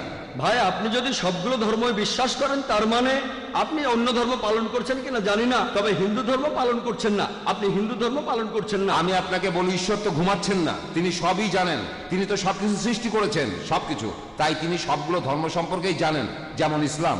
ভাই, আপনি একবারে একটা প্রশ্ন করেন, লম্বা লাইন দেখা যাচ্ছে, এই প্রশ্নটার উত্তর দিচ্ছি, এরপরে লাইনের পেছনে গিয়ে দাঁড়াবেন, তারপর সময় আসলে প্রশ্ন করবেন, ঠিক আছে? প্রশ্ন করেছেন যে ঈশ্বর কি ঘুমাচ্ছেন? আল্লাহ এই কথার উত্তর দিয়েছেন পবিত্র কোরআনে সূরা বাকারার 255 নম্বর আয়াতে উল্লেখ করা হয়েছে। আল্লাহ বলেছেন, আল্লাহু লা ইলাহা ইল্লা হুয়াল হাইয়ুল কাইয়ুম লা তাখুযুহু সিনাতুন ওয়ালা নাওম, যে আল্লাহ অবিনশ্বর, চিরস্থায়ী, তিনি কারো মুখাপেক্ষী নন, তার নিদ্রার প্রয়োজন হয় না, তন্দ্রা তাকে স্পর্শ করে না, বিশ্রামের প্রয়োজন হয় না। আমাদের ঘুমানোর প্রয়োজন হয়, আমাদের বিশ্রাম নেওয়ার প্রয়োজন হয়, আল্লাহ তাআলার ঘুমানোর প্রয়োজন হয় না। আল্লাহ তাআলা পবিত্র কোরআনে বলেছেন, তিনি যদি চাইতেন তাহলে পৃথিবীর প্রত্যেকটা মানুষকে বানাতে পারতেন মুসলিম হিসেবে, মুসলিম বানাতে পারতেন। আল্লাহর পক্ষে খুবই সোজা, শুধু কুন ফায়াকুন। তবে এই জীবনটা পরকালের জন্য পরীক্ষা। আল্লাহ আপনাকে পরীক্ষা করছেন, আমাকেও পরীক্ষা করছেন। আল্লাহ যদি চান আপনি আর কখনো মূর্তি পূজা করবেন না, তাহলে তো পরীক্ষাটা থাকলো না। পরীক্ষাটা হচ্ছে আল্লাহ আপনাকে কিছু আইন দিয়েছেন, এখন আপনি সেগুলো মানবেন কি মানবেন না। আপনি নাকি সবগুলো ধর্মই মানেন, কিন্তু আপনি তো হিন্দু ধর্ম মানছেন না, আপনি তো ইসলাম মানছেন না, আপনি তো খ্রিস্টান ধর্ম মানছেন না, শিখ ধর্ম মানছেন না, বৌদ্ধ ধর্ম মানছেন না। আমাকে এমন কোন কথা দেখান যেখানে ধর্মপট বলছে, বৌদ্ধ যে কোনো গ্রন্থ বলছে যে বুদ্ধ তার মূর্তি বানাতে বলেছেন। তিনি কখনোই বলেননি। বুদ্ধ কোথায় বলেছেন? আগামীকাল ধরেন কোন মুসলিম যে নবীজি মুহাম্মদ সাল্লাল্লাহু আলাইহি সাল্লামের মূর্তি বানালো, সে যদি মূর্তি বানিয়ে তার পূজা করে, আমি বলবো সেটা ভুল। নবীজি কখনোই তার মূর্তি বানাতে বলেননি। এখন কিছু মানুষ যদি কোনো ভুল কাজ করে থাকে, হোক তারা সংখ্যালঘু বা সংখ্যাগুরু, সেটা তখন সত্যি হয়ে যায় না। গৌতম বুদ্ধ কখনোই তার মূর্তি বানাতে বলেননি। এখন কেউ এই মূর্তিগুলোর বিরুদ্ধে গেলে সে আসলে বৌদ্ধদের ধর্ম পালনে সাহায্য করছে। শুধু বুদ্ধের একটা বিশাল মূর্তি বানিয়েছে বলেই তারা বুদ্ধকে মানে, এমনটা কিন্তু ঠিক না। সেজন্য আমি বলেছি, যদি কোনো ধর্মকে বুঝতে চান, অনুসারীদের দেখবেন না, ভাই মহেশ আমাকে দেখবেন না, ধর্মগ্রন্থগুলোকে দেখেন, পবিত্র কোরআন দেখেন, পবিত্র কোরআন পড়েন, আপনাদের বেদ পড়েন, যেগুলো কমন সেগুলো মেনে চলেন, আর যেগুলো কমন না সেগুলো পরে দেখবেন। আপনি নাকি সব ধর্মই পালন করেন, আপনি তো হিন্দু ধর্ম মানছেন না, খ্রিস্টান ধর্ম মানছেন না, ইসলাম ধর্ম মানছেন না, সবগুলো তো পরের কথা। আমি বলছি অন্তত পক্ষে কমন জিনিসগুলো আপনি মেনে চলেন, যেগুলো কমন না সেটা নিয়ে পরে কথা বলবো। আপনি তো কমন জিনিসগুলো মেনে চলছেন না, সবগুলো মানা তো পরের কথা। যেদিন আপনি মূর্তি পূজা বন্ধ করবেন, সেদিন আমি কথা বলতে পারবো যে আপনি সবগুলো ধর্মের সবচেয়ে প্রধান কথাটা মানছেন। যেদিন আপনি মুহাম্মদ সাল্লাল্লাহু আলাইহি সাল্লামকে সর্বশেষ চূড়ান্ত নবী হিসেবে মানবেন, সেদিন বলতে পারবো আপনি বেশিরভাগ প্রধান ধর্মের সবচেয়ে প্রধান দুটো কথা মানছেন। আশা করি উত্তরটা পেয়েছেন। ভাই অভিষেক এসেছেন, যিনি একটু আগেই প্রশ্ন করলেন, তিনি স্টেজের পেছনেই আছেন। তিনি ডক্টর জাকির নায়েকের কাছ থেকে আরেকটা কোরআন নেওয়ার সুযোগটা হারাতে চান না, তাই উনি স্টেজে আসছেন।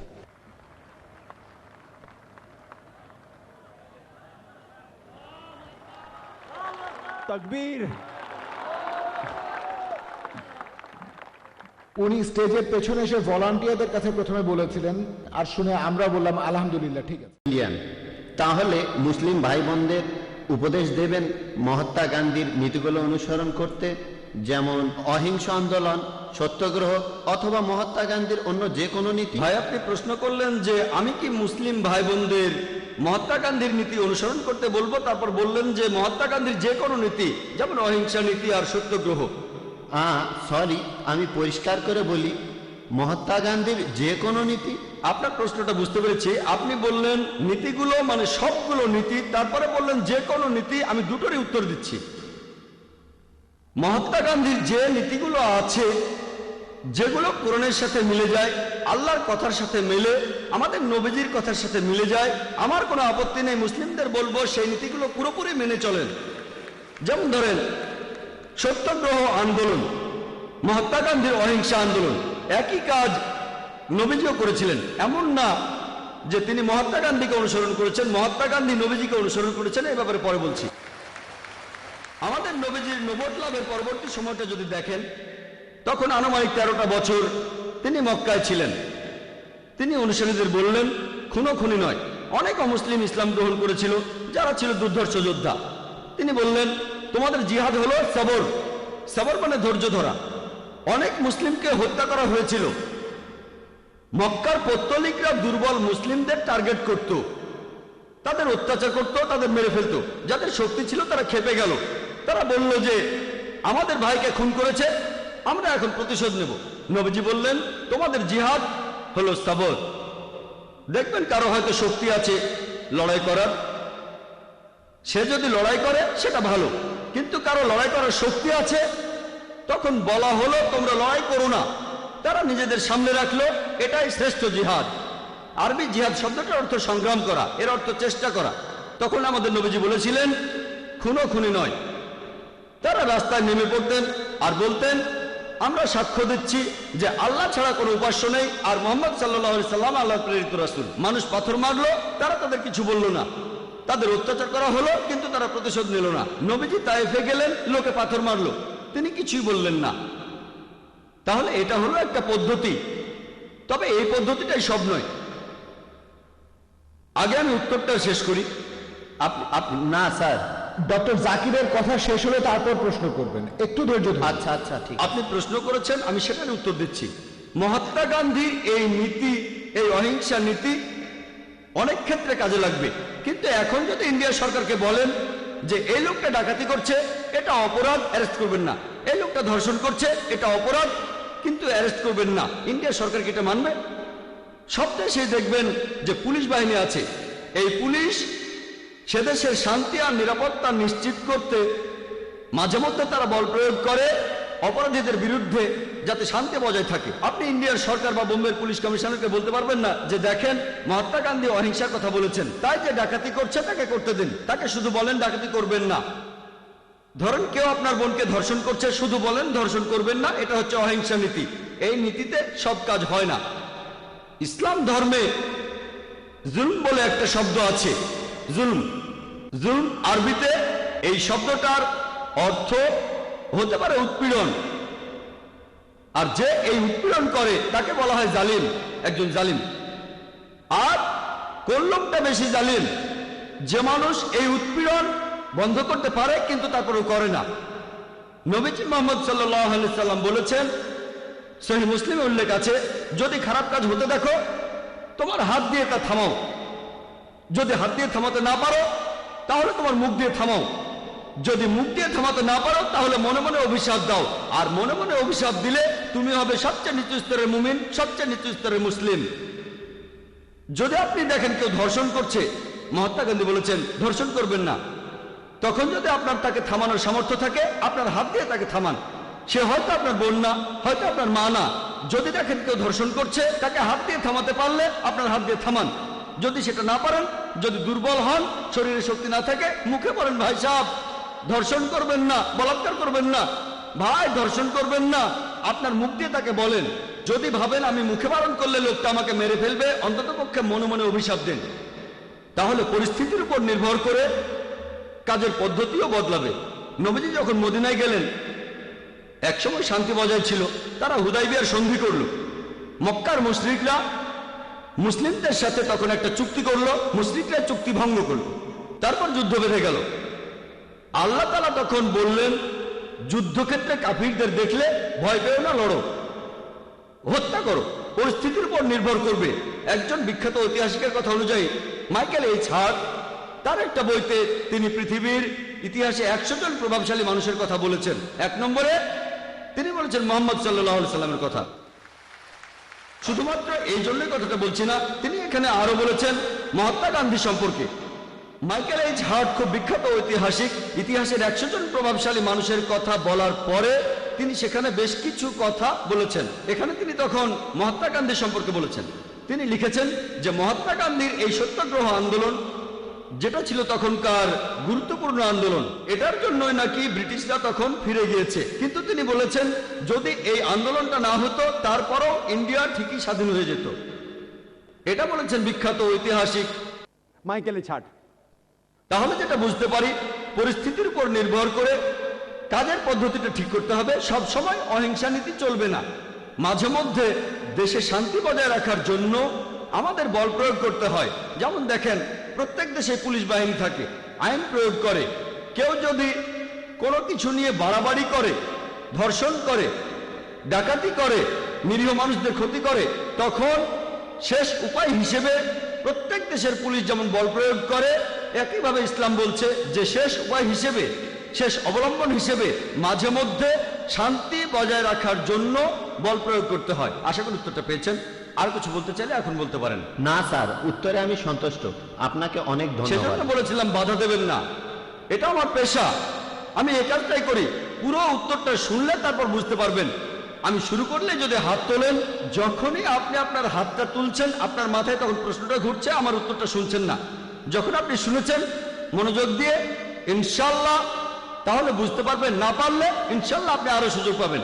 এছাড়া আমি এখানে উপস্থিত সব মুসলিম ভাই বোনদের অনুরোধ করব, আপনারা ডক্টর জাকির নায়কের মতো একজন অসাধারণ মানুষকে পেয়েছেন। দয়া করে আপনারা সবাই উনাকে অনুসরণ করবেন। অবশ্য এমন অনেক মানুষই আছে যারা ঠিক পুরোপুরি মেনে চলে না। আশা করি যে মুসলিম ভাই বোনেরা ইসলাম ধর্ম পালন করবে পুরোপুরি, আর ইন্ডিয়াকে গর্বিত করবে। ধন্যবাদ। আপনাকে ধন্যবাদ। আমি অনুরোধ করব মুসলিমদের সবাইকে অনুসরণ করবেন নবীজি মোহাম্মদ সাল্লাল্লাহু আলাইহি সাল্লামকে, আর সর্বশেষ আসমানি কিতাব এই পবিত্র কোরআনকে। এখানে ভাই আপনি বললেন যে মুসলিমদের উচিত আমাকে অনুসরণ করা। আমি অনুরোধ করব তখনই আমাকে অনুসরণ করবেন যখন আমি কোরআন আর সহিহ হাদিস অনুসরণ করব। তাই আমি বলবো আমাকে অনুসরণ করার কথা বললেন, আমি বলবো আমাকে অনুসরণ করবেন না, কোরআন আর সহিহ হাদিসের সাথে মিললে অনুসরণ করবেন। যদি কোরআন আর সহিহ হাদিসের সাথে না মেলে তাহলে ডক্টর জাকির নায়কও জিরো।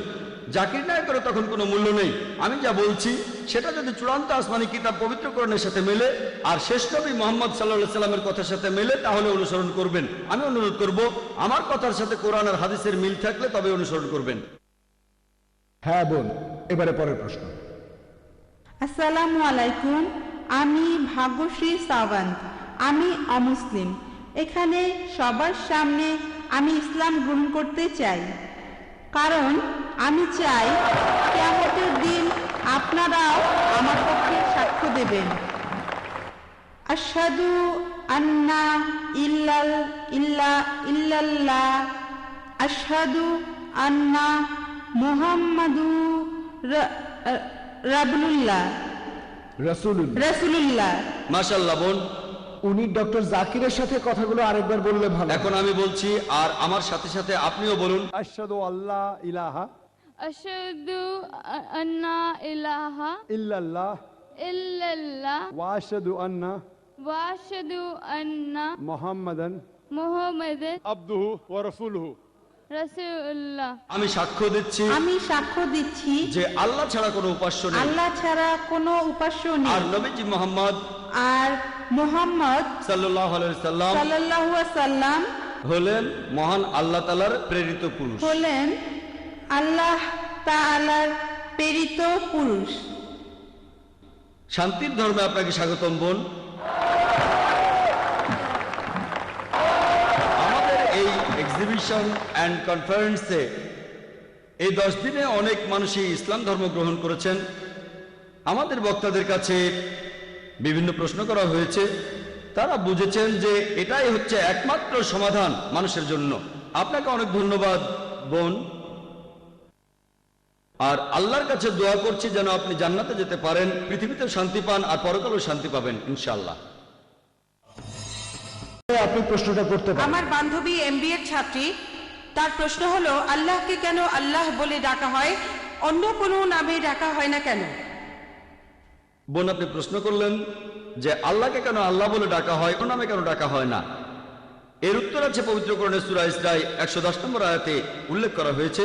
পবিত্র কোরআনে বলা হয়েছে কুলিতুল্লাহ আবিদুর রহমান আয়ামাত আদু ফালাল আসমাউল হুসনা, তোমরা তাকে ডাকো আল্লাহ বলে অথবা রহমান বলে ডাকো, তোমরা তাকে যে নামে ডাকো ডাকানো সকল সুন্দর নামগুলি তো তাহারই। আপনি মহান স্রষ্টা আল্লাহ সুবহানাহু ওয়া তাআলাকে ডাকতে পারেন যে কোনো নামে, তবে সেটা হতে হবে সঠিক নাম, সেটা হবে বিশুদ্ধ নাম, এমন নাম হবে যেটা তিনি নিজে দিয়েছেন। পবিত্র কোরআন এবং সহিহ হাদিসে আল্লাহর নাম উল্লেখ আছে 99টা।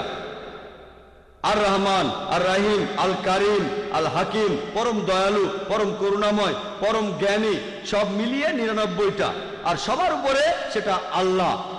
আর এই কথাটা যে সুন্দর নামগুলো আল্লাহর, এটা সূরা ইসরার 110 নম্বর আয়াতে উল্লেখ আছে। এছাড়াও সূরা তাহার 8 নম্বর আয়াতে উল্লেখ করা হয়েছে, সূরা আরাফের 180 নম্বর আয়াতে আছে, সূরা হাশরের 24 নম্বর আয়াতে আছে। এখানে আল্লাহ বলেছেন যে সুন্দর নামগুলি সেগুলো আল্লাহর।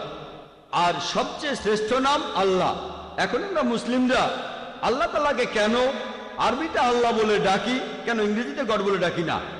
আসলে এর কারণটা হচ্ছে অন্য সব নামগুলো আর শব্দ সেগুলোকে আমরা বিকৃত করতে পারি। যেমন ধরুন ইংরেজিতে গড শব্দটা যদি গডের পরে একটা এস লাগাই এটা হবে গডস, ঈশ্বরের বহুবচন। আল্লাহর কোনো বহুবচন হয় না। কুল হুয়াল্লাহু আহাদ, বলো তিনি আল্লাহ এক অদ্বিতীয়। যদি গডের পরে DESS যোগ করেন এটা হবে গডেস, মহিলা ঈশ্বর। ইসলামে পুরুষ আল্লাহ বা মহিলা আল্লাহ বলে কিছু নেই। আল্লাহ সুবহানাহু ওয়া তাআলার কোনো লিঙ্গ নেই। যদি গডের পরে ফাদার যোগ করেন সেটা হবে গড ফাদার, সে আমার গড ফাদার, সে আমার অভিভাবক। ইসলাম ধর্মে আল্লাহ আব্বা বা আল্লাহ ফাদার বলে কিছু নেই। যদি গডের পরে মাদার যোগ করেন সেটা হবে গড মাদার। ইসলাম ধর্মে আল্লাহ মাদার বা আল্লাহ আম্মি বলে কিছু নেই। যদি গডের আগে তিন শব্দটা জুড়ে দেন সেটা হবে তিন গড, অর্থাৎ নকল ঈশ্বর। তিন আল্লাহ বলে কিছু নেই ইসলামে। আর এই জন্যই আমরা মুসলিমরা আমরা আল্লাহ তাআলাকে ডাকি আরবি শব্দ আল্লাহ বলেই। আর এই কারণে এই আল্লাহ শব্দটা বেশিরভাগ প্রধান ধর্মগ্রন্থগুলোতেই দেখতে পাবেন। যদি শিখ ধর্মগ্রন্থ পড়েন সেখানে মহান সৃষ্টিকর্তার একটা বৈশিষ্ট্য বলা হয়েছে আল্লাহ।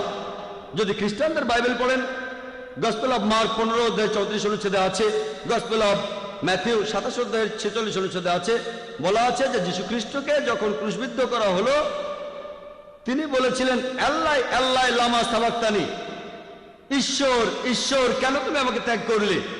এই আল্লাহ আল্লাহ লামা সাবাক্তানি শুনে কি মনে হয় ঈশ্বর ঈশ্বর কেন তুমি আমাকে ত্যাগ করলে? না। তবে এটার যদি আরবি করেন এটা হবে আল্লাহ আল্লাহ লামা তারাক্তানি, একই রকম। এই হিব্রু আর আরবি ভাষা দুটো একই রকম।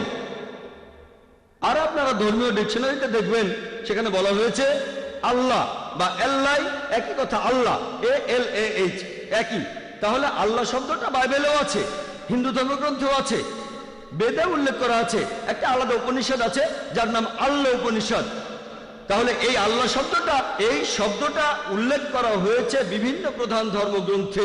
এটাই হলো স্রষ্টার সবচাইতে সঠিক ও শুদ্ধ নাম। আশা করি উত্তরটা পেয়েছেন।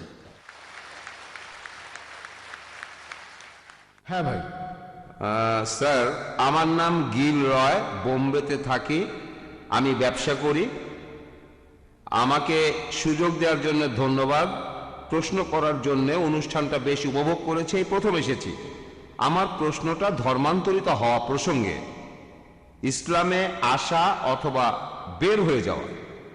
এখন অনেক মুসলিম দেশেই ইসলাম থেকে কেউ অন্য ধর্ম গ্রহণ করতে পারে না। কিছু দেশে জবরদস্তি করা হয় বা মৃত্যুদণ্ড দেয়া হয়। তবে ভুল হলে শুধরে দেবেন, আমি ঠিক জানি না। তবে যে দেশে অমুসলিমের সংখ্যা বেশি সেখানে অন্য ধর্ম থেকে ইসলামে আসতে বাধা দেয়া হয় না। এখন ইসলাম ধর্মে সঠিক নিয়মটা কি? কারণ আপনার লেকচারেই বললেন ইসলাম ধর্মে কোনো জবরদস্তি নেই, আর পৃথিবীর লক্ষ লক্ষ মানুষ ইসলাম ধর্ম গ্রহণ করছে। তাহলে ধর্মান্তরিত হতে বাধা দেয়া হচ্ছে কেন? তারা কি ঠিক করছে? এখানে অনুমতি দিলে অসুবিধা কোথায়? কেউ যদি স্বেচ্ছায় ইসলাম ধর্ম ত্যাগ করতে চায় তাকে বাধা দেওয়া হবে কেন? আপনি আমেরিকাকে দেখেন, সেখানে বেশিরভাগ মানুষ খ্রিস্টান, তাদের বেশিরভাগই খ্রিস্টান ধর্মের অনুসারী। যদি তারা ধর্ম পরিবর্তনে বাধা দেয়, যদি ইসলাম ধর্ম গ্রহণে বাধা দেয়, সেরকম হলে আপনি কি বলবেন? ভাই, আপনি খুব সুন্দর প্রশ্ন করেছেন, খুবই ইম্পর্টেন্ট প্রশ্ন। প্রশ্নটা দুটো অংশ।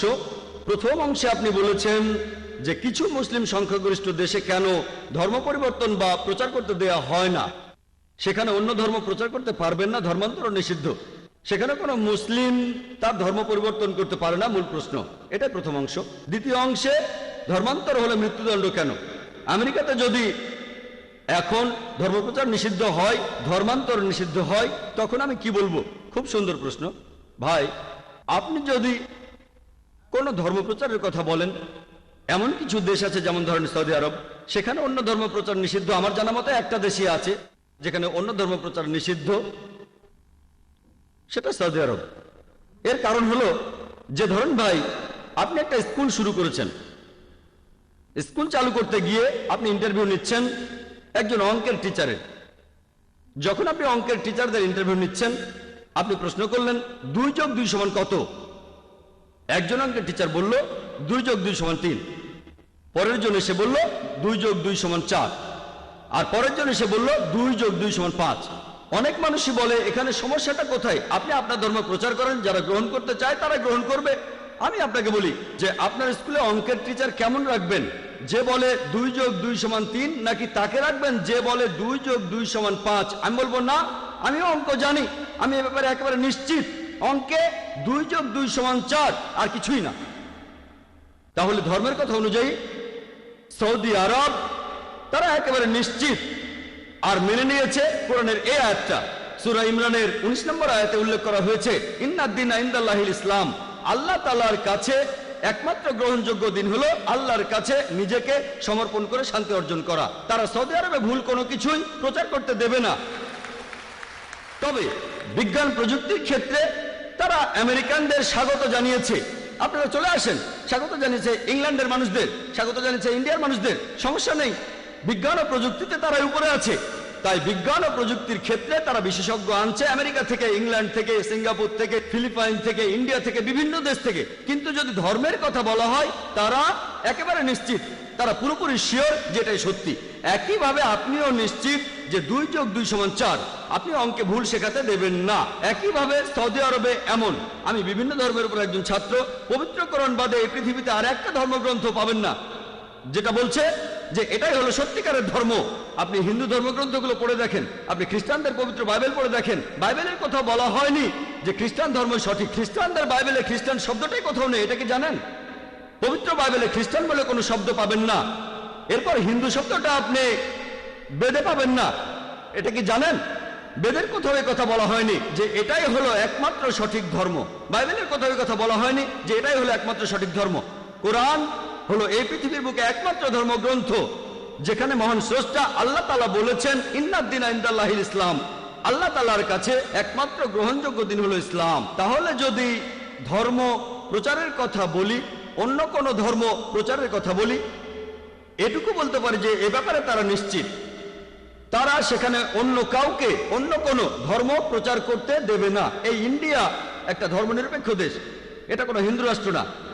এদেশের সংবিধান সেটাই বলছে, এখানে গণতান্ত্রিক শাসন ব্যবস্থা চালু আছে। আমি একজন ইন্ডিয়ান, ভৌগোলিকভাবে আমি হিন্দু কারণ আমি ইন্ডিয়ান, তবে ইসলাম ধর্ম পালন করি, ইসলাম ধর্ম আমি মানি। এটা আমার জন্মগত অধিকার যে আমার ধর্ম প্রসার এবং পালন করতে পারবো। ইন্ডিয়ার সংবিধান সেটাই বলছে। আগে তাহলে সংবিধানটা বদলাতে হবে। আমরা সবাই জানি যে আমেরিকা একটা গণতান্ত্রিক দেশ, তাদের সংবিধানে এটা আছে যে বাক স্বাধীনতা থাকবে। আপনি আমার কাছে জানতে চেয়েছেন, তখন যেমন বললেন যে আমেরিকা যদি অন্য ধর্মের প্রচার নিষিদ্ধ করে, যদি বাধা দেয়, তাহলে আমার কেমন লাগবে? এটা তো তাদের খ্রিস্টান ধর্মগ্রন্থে নাই। আমি বলবো তারা খ্রিস্টান ধর্ম মানছে না, তারা তো বাইবেল মেনে চলছে না। আপনি বলবেন এটা একটা হিন্দু রাষ্ট্র, আসলে কিন্তু তা নয়, এটা ধর্মনিরপেক্ষ দেশ। হিন্দু রাষ্ট্র কোথাও বলা হয়নি। আপনি তো খ্রিস্টান, আপনি আমাকে বাইবেল থেকে মাত্র একটা কথা দেখান যেটা বলছে যে খ্রিস্টান ধর্মই একমাত্র সঠিক ধর্ম। হ্যাঁ বলেন। স্যার, তখন বাইবেলের এরকম ব্যাখ্যা করা হয়েছিল ওল্ড আর নিউ টেস্টামেন্টের। তখনকার দিনের খ্রিস্টান বিশেষজ্ঞরা বাইবেলের ব্যাখ্যা করেছিল যে বাইবেল বলছে কেউ যদি খ্রিস্টান ধর্ম ত্যাগ করতে চায় তাকে তখন মৃত্যুদণ্ড দেয়া হবে। অনেক আগে স্পেনে খ্রিস্টানরা এমনটা করেছিল, সেটা প্রায় 500 বছর আগে। তবে এখন মানুষ অনেক উন্নত হয়েছে। আমি এমন কোনো খ্রিস্টান সংখ্যাগুরু দেশের কথা জানি না যারা এটাতে বাধা দেয়। আমি ধর্ম প্রচারের কথা বলছি না, প্রচার করার কথা বলছি না, ব্যক্তিগত স্বাধীনতার কথা বলছি। ধরেন একজন মুসলিম কোন একটা মুসলিম দেশে যদি ধর্মত্যাগ করতে চায়। ভাই এটা তো আপনার প্রশ্নের দ্বিতীয় অংশ, এজন্যই বলছি আগে উত্তরটা শেষ করতে দেন। আপনি কি করছেন? আমি তো শুরুতেই বলেছি, আমি প্রথমেই তো আপনার প্রশ্নটা বলে নিয়েছিলাম। প্রশ্নটার দুটো অংশ আছে, প্রথম অংশের উত্তর দিয়েছি আর আপনি শুরু করলেন। যখন আপনি হাত উপরে তুললেন তখন আমি কি বুঝি? আপনি আমার উত্তরটা তো মনোযোগ দিচ্ছেন না। ঠিক, আমরা আপনাকে প্রশ্ন করার সুযোগ দিয়েছি, আমাকে উত্তর দেবার সুযোগটা দেন। ঠিক আছে, আমি তো বলেছিলাম আপনার প্রশ্নের দুটো অংশ আছে, আর আমার উত্তর শেষ করার আগে আমি যদি কথা বলে যাই অন্য সবাই বুঝবে, আপনি বুঝবেন না। আমি তো চাই আপনিও সেটা বোঝেন। আমি তো চাই আপনি যেন শান্তি ধর্ম গ্রহণ করেন। ঠিক আছে ভাই? এবারে প্রশ্নের দ্বিতীয় অংশে আসি। যদি কেউ অন্য ধর্মে যেতে চায়, যদি কেউ ইসলাম ধর্ম ত্যাগ করতে চায়, পবিত্র কোরআনে স্পষ্ট করে সূরা বাকারা 256 নম্বর আয়াতে বলা হয়েছে, লা ইকরাহা ফিদ্দিন, দিন সম্পর্কে কোনো জবরদস্তি নেই। সত্য স্পষ্ট হচ্ছে মিথ্যা থেকে। তাহলে কোনো মানুষ যদি ইসলাম থেকে অন্য কোনো ধর্মে যেতে চায়, ভালো, কিয়ামতের দিন সে ক্ষতিগ্রস্তদের দলে থাকবে। আর মৃত্যুদণ্ডের কথা যদি বলেন, যদি সেই লোক ধর্মান্তরের পরে যদি তার নতুন ধর্ম প্রচার করতে থাকে আর ইসলামের বিরুদ্ধে কথা বলে, তাহলে তাকে মৃত্যুদণ্ড দেওয়া হবে। আর এই একই রকম আইন, প্রায় একই রকম আইন সব দেশেই দেখবেন, ইন্ডিয়াতেও দেখবেন। এখানে দেশের বিরুদ্ধে কথা বলতে পারবেন না। ইন্ডিয়াতে ধরেন কোনো একজন লোক সে দেশের গোপন তথ্য বিক্রি করলো কোনো শত্রুর কাছে, ঠিক আছে, তার তথ্যগুলো সত্যিও হতে পারে, হয়তো কোনো ব্লুপ্রিন্ট। কিছু দেশ মৃত্যুদণ্ড দেবে, অন্যরা দেবে যাবজ্জীবন কারাদণ্ড, যদিও সে সত্যি কথা বলেছে। নিজস্ব আইন প্রত্যেক দেশেরই আছে। তাহলে ইসলামে যদি কোনো মুসলিম ইসলাম ধর্ম ত্যাগ করে অন্য কোনো ধর্ম গ্রহণ করে, তারপর সেটা প্রচার করে, ধর্মটা প্রচার করে, ইসলামের বিরুদ্ধে কথা বলে, যদি সেটা কোনো ইসলামিক দেশ হয়, যদি ইন্ডিয়ায় কেউ এমনটা করে, কেউ তাকে মৃত্যুদণ্ড দিতে পারবে না। যদি সে এমন দেশে থাকে যারা ইসলামিক শরিয়া মেনে চলে, এখানে সে কি করছে? বিশৃঙ্খলা সৃষ্টি করছে। সে তাহলে সেই দেশে অশান্তি সৃষ্টি করছে। এমন অবস্থা হলে মৃত্যুদণ্ড দেওয়া হবে। সব মুসলিম দেশ কিন্তু ইসলামিক শরিয়া মেনে চলে না, এ কথাটা জেনে রাখেন। হাতে কোনো কয়েকটা দেশ কেউ এই আইনগুলো মানে, কেউ ওই আইনগুলো মানে। আমি এমন দেশের কথা জানি না যারা 100% ইসলামিক শরিয়া প্রয়োগ করে, আমি জানি না, এমন দেশের কথা জানি না। তাহলে আপনার এই কথা বুঝতে হবে যে মুসলিম দেশে ইসলামিক শরিয়া প্রচলিত আছে, আর তেমন দেশে যদি এরকম কোনো ঘটনা ঘটে, যেমন ইন্ডিয়ায় কেউ যদি দেশের গোপন তথ্য বেচে দেয়, তাকে কারাদণ্ড দেওয়া হবে। কত বছরের আমি জানি না, মৃত্যুদণ্ডও হতে পারে।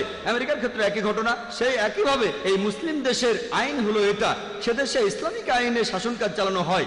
তাহলে আশা করি উত্তরটা পেয়েছেন। পরের প্রশ্ন। গুড ইভিনিং স্যার, আমার নাম সুভাষ কামরে, আমি কেমিস্ট্রি ডিপার্টমেন্টের লেকচারার, থানা কলেজের। আপনার লেকচারের শুরুতেই আপনি বললেন যে কোরআন মানুষ জাতির জন্য শান্তির কথা বলে। আর আমার প্রশ্নটা হলো, ইসলাম যদি শান্তির কথা বলে, তাহলে পৃথিবীর বিভিন্ন দেশের তরুণ সব মুসলিমরা তারা কেন সন্ত্রাসবাদের দিকে ঝুঁকে পড়েছে? এসব করেছে জিহাদের নামে। এই জিহাদ বিষয়টা আসলে কি? ধন্যবাদ স্যার। ভাই একটা সুন্দর প্রশ্ন করেছেন যে ইসলাম আর কোরআন যদি শান্তির কথা বলে মানুষের জন্য, তাহলে বিভিন্ন দেশে কেন তরুণ মুসলিমরা আর বিভিন্ন বয়সের মুসলিমরা তারা যুদ্ধ করছে আর জিহাদের কথা বলছে? এই জিহাদ কথার অর্থ কি? এই জিহাদ শব্দটার অর্থ যদি জানতে চান, জিহাদ এসেছে আরবি শব্দ জাহাদা থেকে, যার অর্থ চেষ্টা করা, এর অর্থ সংগ্রাম করা। তাহলে জিহাদ শব্দটার অর্থ চেষ্টা আর সংগ্রাম করা। জিহাদের অর্থ পবিত্র যুদ্ধ না। পবিত্র যুদ্ধ এটার আরবি শব্দ হচ্ছে হারবুম মুকাদ্দাসা। পবিত্র কোরআনের কোন জায়গায় হারবুম মুকাদ্দাসা লেখা নেই, সহিহ হাদিসও পাবেন না। এটা একটা ভুল অনুবাদ যেটা করেছে মিডিয়া, পশ্চিমা বিশেষজ্ঞরা। পবিত্র যুদ্ধ শব্দটা নেই। জিহাদের অর্থ পবিত্র যুদ্ধ না, জিহাদ অর্থ চেষ্টা আর সংগ্রাম করা।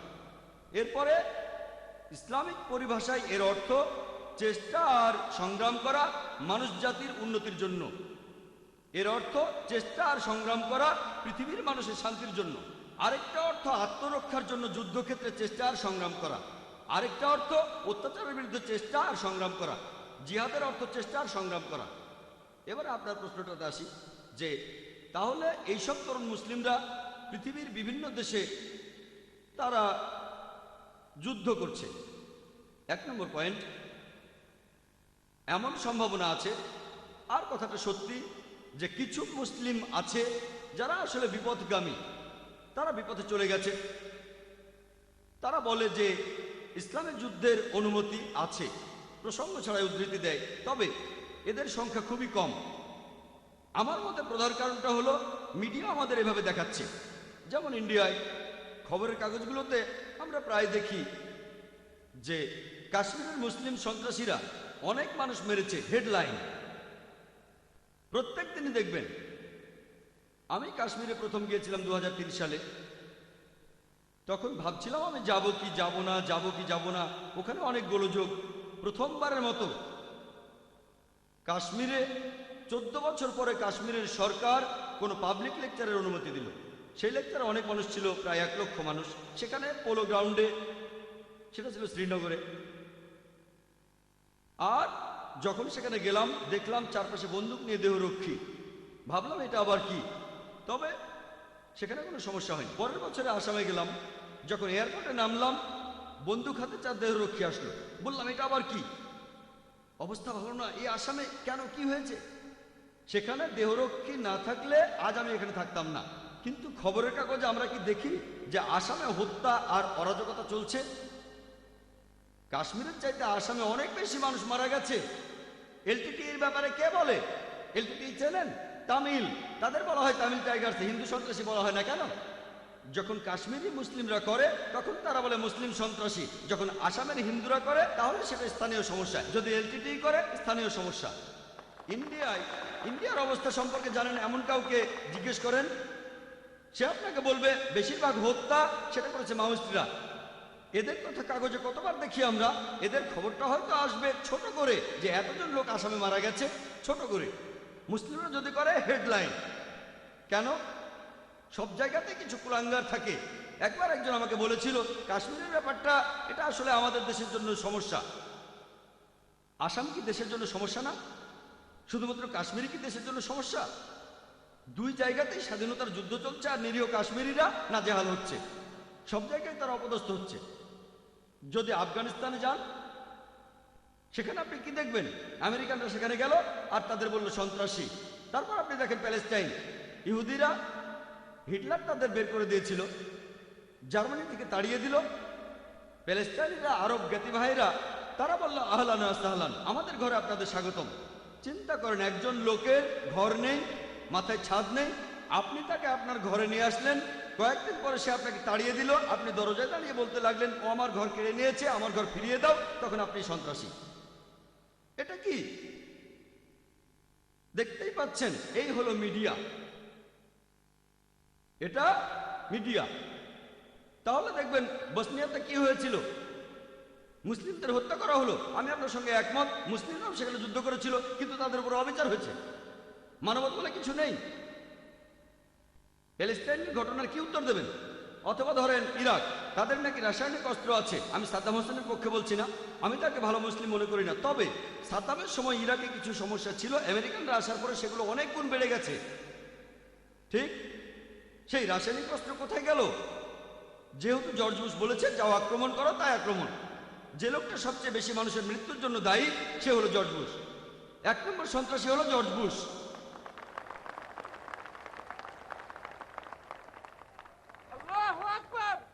তাহলে আসল ব্যাপারটা হচ্ছে এটা মিডিয়ার খেলা। মুসলিমদের অপদস্থ করা হচ্ছে, অত্যাচার করা হচ্ছে, তাদেরকে বলছেন সন্ত্রাসী। আমি সেজন্য বলছি মুসলিমদের মধ্যেও কিছু কুলাঙ্গার আছে, তবে কুলাঙ্গারের সংখ্যা অনেক কম, এরা সংখ্যায় কম, পুরোটাই মিডিয়ার কারসাজি। আইআরএর নাম শুনেছেন? আইরিশ রিপাবলিকান আর্মি, ইংল্যান্ডে। এটা আসলে ক্যাথলিক আর প্রটেস্ট্যান্টদের ভেতরে লড়াই। তাদের কেউ ক্যাথলিক সন্ত্রাসী বলে না, কেন? 100 বছরেরও বেশি। তবে ইংল্যান্ডের প্রধানমন্ত্রী টনি ব্লেয়ার মুসলিম সন্ত্রাসীদেরকে বেশি ভয় পাচ্ছেন। আইআরএ নিয়ে অত চিন্তা নেই, যারা এখন পর্যন্ত অনেক মানুষ মেরেছে, অনেক বোমা ফাটিয়েছে, কিন্তু এরা দরজা বন্ধ করে মিটিং করে যে কিভাবে মুসলিম সন্ত্রাসীদের থামাবো। ব্যাপারটা খুবই কমন। কোনো পলিটিশিয়ান ভোটের দরকার হলেই নতুন প্রধানমন্ত্রী আসলেন আর তখনই ঘটল গ্লাসগো বোম্বিং। সাবিল আহমেদকে চেনেন? সাবিল আহমেদের নাম শুনেছেন? খুব ভালো, আমি নাম শুনেছি, কখনো দেখিনি। ইন্ডিয়ার পেপারে এসেছিল। এই সাবিল আহমেদ কে? সাবিল আহমেদ হলো ডক্টর জাকির নায়েকের ভক্ত, আর ব্যাঙ্গালোরে ডক্টর জাকিরের লেকচারের অর্গানাইজার ছিল। পুরো আর্টিকেলটাই সন্ত্রাসের উপর। তারপরে সাবিল আহমেদের নাম, তারপরে জাকির নায়েকের কথা। কেন? কারণ জাকির নায়েক জনপ্রিয়, আর্টিকেলটার গুরুত্ব বেড়ে যাবে। তারপর সেখানে লেখা আছে যদিও ডক্টর জাকির নায়েক পুরোপুরিভাবে সন্ত্রাসের বিরুদ্ধে, এই আর্টিকেলে আমার নামটা জুড়ে দিল। আপনারা কি লাল মসজিদের ঘটনা জানেন?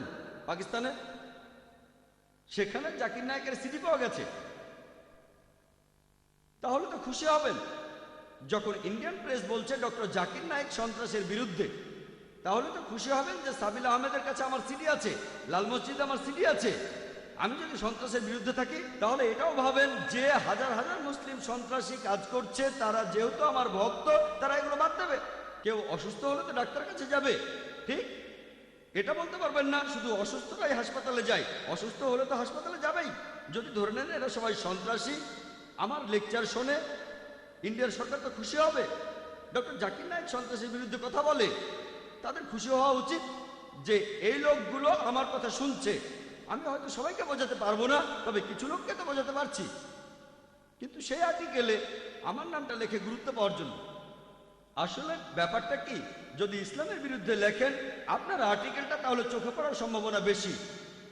এটা খুবই কমন। খুশবন্ত সিংয়েরও একই অবস্থা। খুশবন্ত সিংকে চেনেন? এখন তার বয়স 94।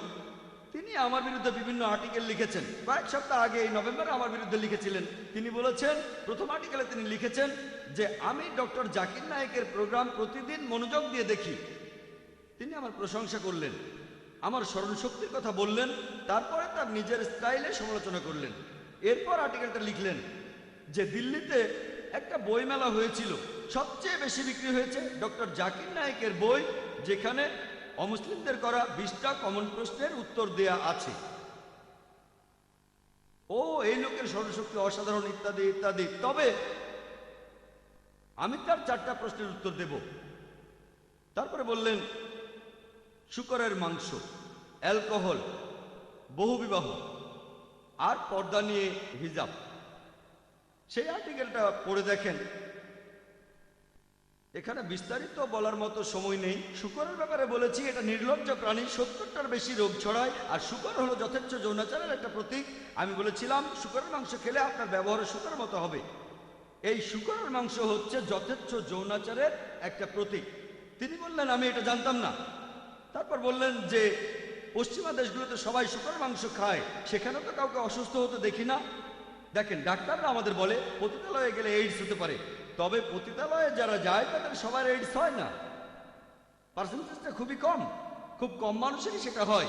একইভাবে শূকরের মাংস যারা খায় তাদের সবার এই রোগগুলো হয় না। তবে এখন আমেরিকানদের অর্ধেকেরও বেশি মানুষ হাইপার টেনশনে ভুগছে। এর একটা কারণ শূকরের মাংস খাওয়া। তারপর অ্যালকোহল নিয়ে বলেছেন, ডক্টর জাকির নায়েক বলেছেন অ্যালকোহল খেয়ে এই রোগগুলো হতে পারে। তিনি বললেন যে কোরআন অ্যালকোহলের বিরুদ্ধে না, কোরআন আসলে মাতাল হওয়ার বিরুদ্ধে। এখন তিনি কোরআনের ব্যাখ্যা করছেন। এই হলো মিডিয়া। তিনি লিখলেন আমার বয়স এখন 94 বছর। আমার জীবনে প্রত্যেক দিনই আমি মদ খেয়েছি। আমি কখনোই মাতাল হইনি, কখনো অসুস্থও হইনি, আর আমি কখনোই কোনো মানুষকে আহত করিনি। এখন ওনার এই কথাগুলো, 94 বছর বয়স, জীবনে কখনো মাতাল হননি। আমি এমন অনেকের কথা জানি যারা আমাকে বলেছে যে মদ খেয়ে অনেকবারই আমরা মাতাল হয়েছি, জীবনে কখনো অসুস্থ হননি। হয়তো ভুলে গেছেন 94 বছর বয়স, কখনো কাউকে আহত করেননি, আহত করেছেন আমাকে। তাহলে বুঝতে পারছেন, আপনি যদি ইসলামের বিরুদ্ধে আর্টিকেল লেখেন, বিখ্যাত কারো বিরুদ্ধে লেখেন, আর্টিকেলটা গুরুত্ব পাবে, লোকজন খবরটা পড়বে। একইভাবে এটাও দেখেন, পৃথিবী জুড়ে মুসলিমদের ইমেজ হলো তারা সন্ত্রাসী। কেউ কেউ হয়তো স্বাধীনতা যুদ্ধ করছে। চিন্তা করেন, যদি আপনাকে বলি ব্রিটিশ সরকার বলেছে ভগৎ সিং সন্ত্রাসী, ভগৎ সিং কি সন্ত্রাসী? সন্ত্রাসী নাকি সন্ত্রাসী না?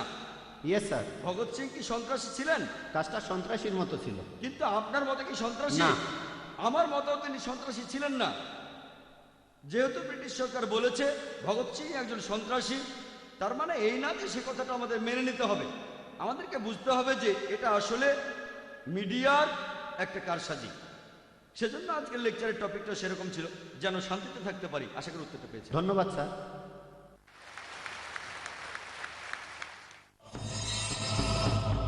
আমি ছিলাম সন্ধ্যা, এখন আমি জারা বিলাল খান। আমি ইসলাম গ্রহণ করেছি।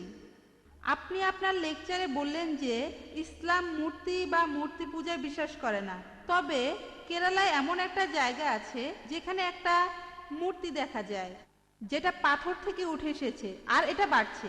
এটা তাহলে এরকম কেন?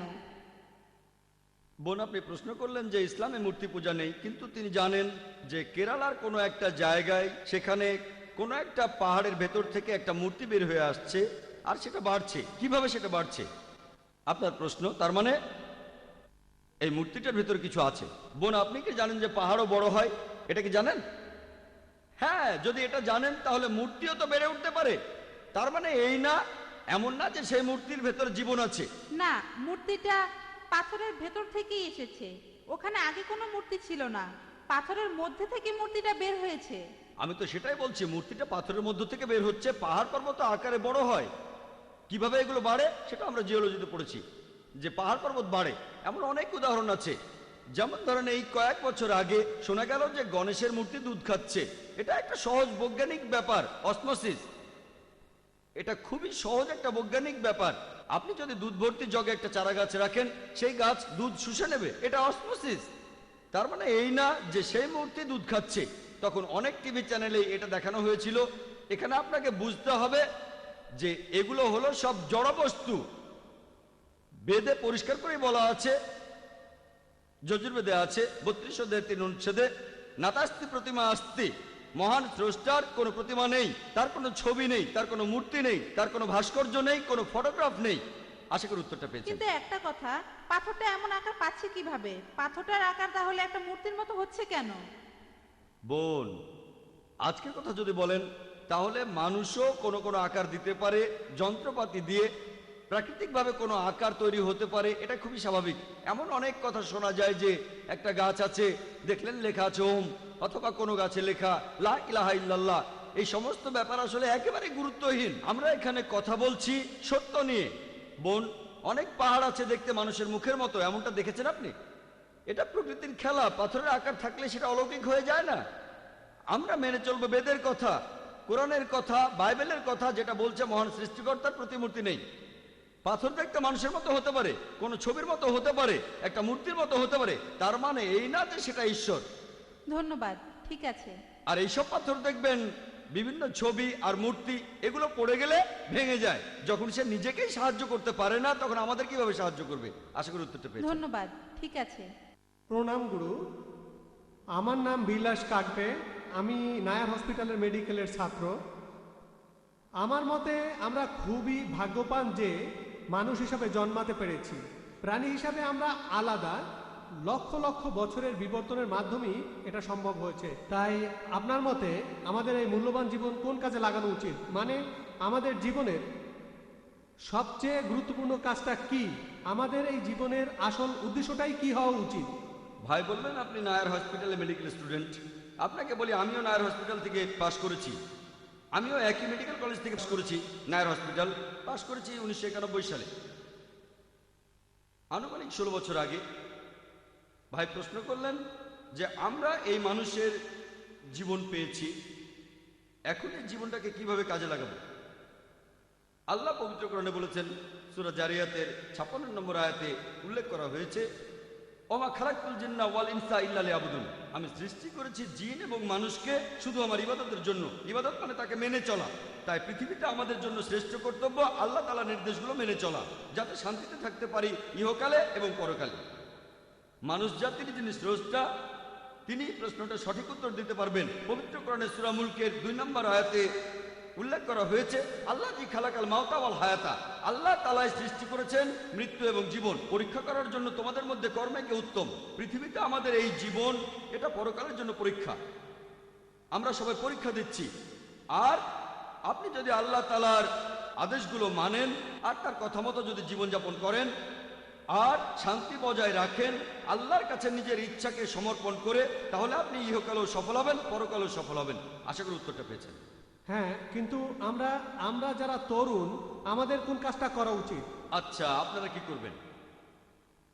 আপনারা এই কোরআন পড়বেন, পবিত্র কোরআন পড়েন, কোরআনের কথাগুলো নিজের জীবনে প্রয়োগ করেন।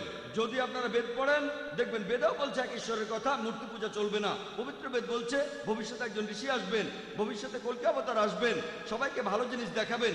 এই কল্কি অবতার হলেন মুহাম্মদ সাল্লাল্লাহু আলাইহি সাল্লাম। এই কোরআন আল্লাহ তাআলার সর্বশেষ ও চূড়ান্ত আসমানি কিতাব, নাজিল হয়েছে শেষ ও চূড়ান্ত নবী মুহাম্মদ সাল্লাল্লাহু আলাইহি সাল্লামের উপর। এই কোরআন পড়েন, মেনে চলেন, তাহলে শান্তিতে থাকতে পারবেন ইহকালে, আর পরকালেও শান্তিতে থাকবেন। আশা করি উত্তরটা পেয়েছেন। Thank you sir. হ্যাঁ বোন। আমার নাম আরতি, আমি একজন অমুসলিম। আপনার কাছে আমার প্রশ্নটা হলো, তার আগে আমি আপনাকে এই জ্ঞানগর্ভ লেকচারের জন্য ধন্যবাদ জানাচ্ছি। আমি আজকে ইসলাম ধর্ম সম্পর্কে অনেক কিছু জেনেছি। আপনার লেকচারে শুনেছি, আমি যতখানি বুঝেছি যে ইসলাম এমন একটা ধর্ম যেটা বিশ্বাস করে শান্তি, সাম্যবাদ এবং বিজ্ঞানসম্মত যুক্তিবাদী চিন্তায়। এমনটা যদি হয়ে থাকে তাহলে ইসলাম কিভাবে আল্লাহর ধারণায় বিশ্বাস করে, অথবা ইসলাম কিভাবে বেহেশত বা দোজখে বিশ্বাস করে যদি সেটা যুক্তিবাদী হয়? বোন, আপনি প্রশ্ন করলেন, বললেন এটা জেনে আপনার ভালো লেগেছে যে ইসলাম একটি শান্তির ধর্ম আর ইসলাম একটা বিজ্ঞানসম্মত ধর্ম, যৌক্তিক ধর্ম। তারপর বললেন যদি ইসলাম যৌক্তিক ধর্ম হয়ে থাকে তাহলে ধর্মটা কিভাবে বিশ্বাস করে ঈশ্বরে, কিভাবে বিশ্বাস করে বেহেশত আর দোজখে। বোন, ঈশ্বরের অস্তিত্ব প্রমাণ করতে পারবেন বিজ্ঞানের মাধ্যমেই। যদি কোনো নাস্তিককে প্রমাণ দেখাতে চাই, যদি কোরআনের সত্যতা প্রমাণ করতে চাই, তাহলে বিজ্ঞানের সাহায্য নেব। বর্তমানে এটাই সবচেয়ে শ্রেষ্ঠ উপায়। আগেকার দিনে এটা ছিল অলৌকিক কাজ, তারপর আসলো সাহিত্য আর কবিতার যুগ। প্রত্যেক যুগেই কোরআন হলো অলৌকিকেরও অলৌকিক, কোরআন সবসময়ের জন্য অলৌকিক। এই কারণে বলছি, আমার কথা শুনলে বুঝবেন আমি প্রমাণ করেছি। আর যে মানুষটা বিজ্ঞানের কথা বিশ্বাস করে যদি সে নিরপেক্ষ হয় তাহলে মানতে বাধ্য হবে যে কোরআন হলো আল্লাহর বাণী। যদি সে বিজ্ঞানে বিশ্বাস না করে, যদি নিরপেক্ষ না হয়, যদি বুঝতে না চায়, তাহলে সম্ভাবনা বেশি যে সে পবিত্র কোরআন বিশ্বাস করবে না। সেজন্য আমি বলেছি যে আজকে বিজ্ঞান ঈশ্বরকে বাতিল করছে না, ঈশ্বরের কিছু ধারণাকে বাতিল করছে। আপনি যদি বিজ্ঞানের কথা বলেন, ঈশ্বরের কথা যদি বলেন, বেশিরভাগ বিজ্ঞানী ঈশ্বরের অস্তিত্বে বিশ্বাস করে। এখন আগেকার দিনে ফ্রান্সিস বেকনের কথা অনুযায়ী তিনি বলেছেন যে বিজ্ঞান সম্পর্কে অল্প জ্ঞান থাকলে আপনি হবেন নাস্তিক, তবে বিজ্ঞান সম্পর্কে অনেক জানলে আপনি ঈশ্বরে বিশ্বাস করবেন। এরপরে বেহেশত আর দোজখ নিয়ে আপনার প্রশ্নের উত্তর দেই। আপনি কোরআন পড়লে দেখবেন কোরআনের বিজ্ঞান সম্পর্কে যা কিছু বলা হয়েছে আনুমানিকভাবে বলতে পারেন যে বিজ্ঞান সম্পর্কে এসব কথার 80% একেবারে 100% সঠিক হয়েছে। বিশ্বজগৎ কিভাবে সৃষ্টি হলো, পৃথিবীর আকার কেমন, চাঁদের আলোর কথা, তারপর সূর্য তার নিজের চারপাশে ঘুরে, পানিচক্র, ভূগোল, বোটানি ইত্যাদি। বিজ্ঞান সম্পর্কে কোরআনের এসব কথার 80% একেবারে 100% সঠিক প্রমাণিত হয়েছে। কোরআনের বাকি 20% সেটা এখনো প্রমাণিত হয়নি, সঠিকও না ভুলও না।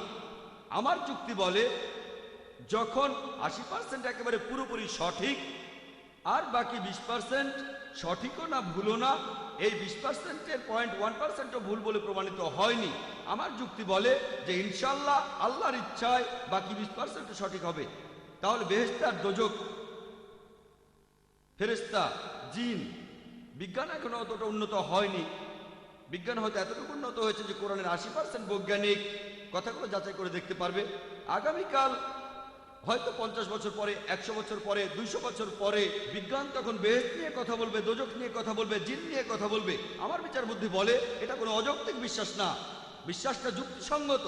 যখন 80% পুরোপুরি সঠিক বলে প্রমাণিত, বাকি 20%-এর 0.1%ও ভুল বলে প্রমাণিত হয়নি। কোনো বিজ্ঞানী বলতে পারবে না, বিজ্ঞান দিয়ে প্রমাণ করতে পারবে না দোজখ বলে কিছু নেই, বিজ্ঞান দিয়ে এটাও প্রমাণ করতে পারবে না যে বেহেশত বলে কিছু নেই। শুধু বলতে পারবে আমি জানি না, এটা থাকতেও পারে নাও থাকতে পারে, প্রমাণিত হয়নি। আমার যুক্তি বলে এই 20% এখনো ভুল বা সত্য প্রমাণিত হয়নি, বাকি 80% পুরোপুরি সঠিক।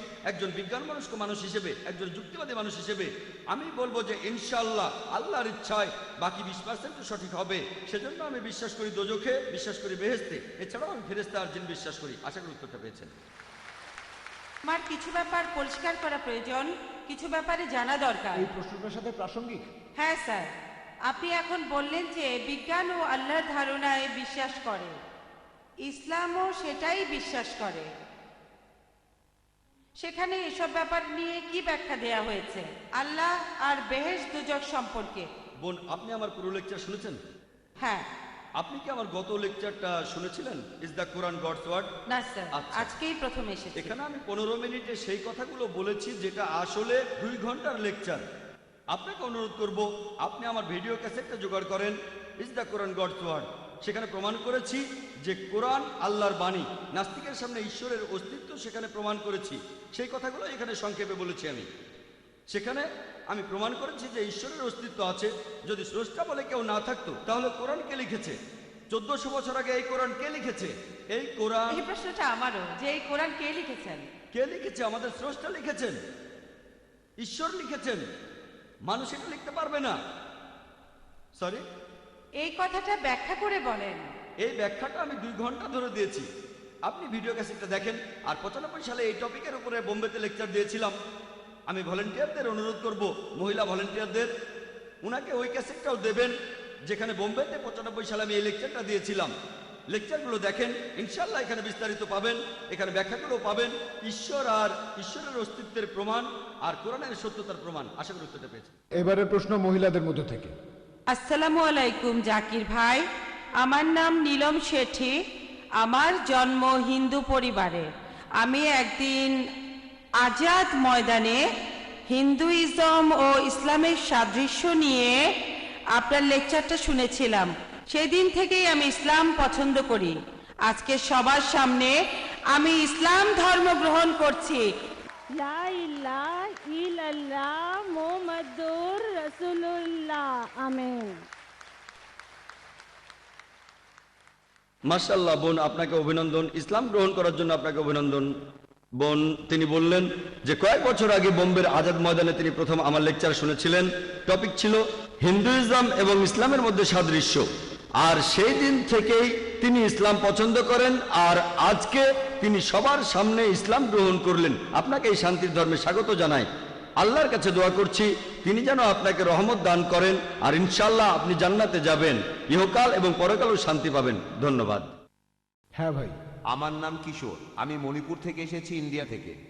আপনারা জানেন যে কাশ্মীরে আপনাদেরকে যেমন সবাই সন্ত্রাসী বলে ডাকে, তেমন মণিপুরে আমরা যারা স্থানীয়, আমরা ওখানে যে কাজগুলো করছি সেজন্য আমাদেরও সবাই সন্ত্রাসী বলে ডাকে। এই কারণে গত 15 দিন আমি এখানেই আছি। মণিপুরে খবর ছড়ানো হয়েছে যে আমি মারা গেছি। আমার মা বাবাও জানে যে আমি মারা গেছি।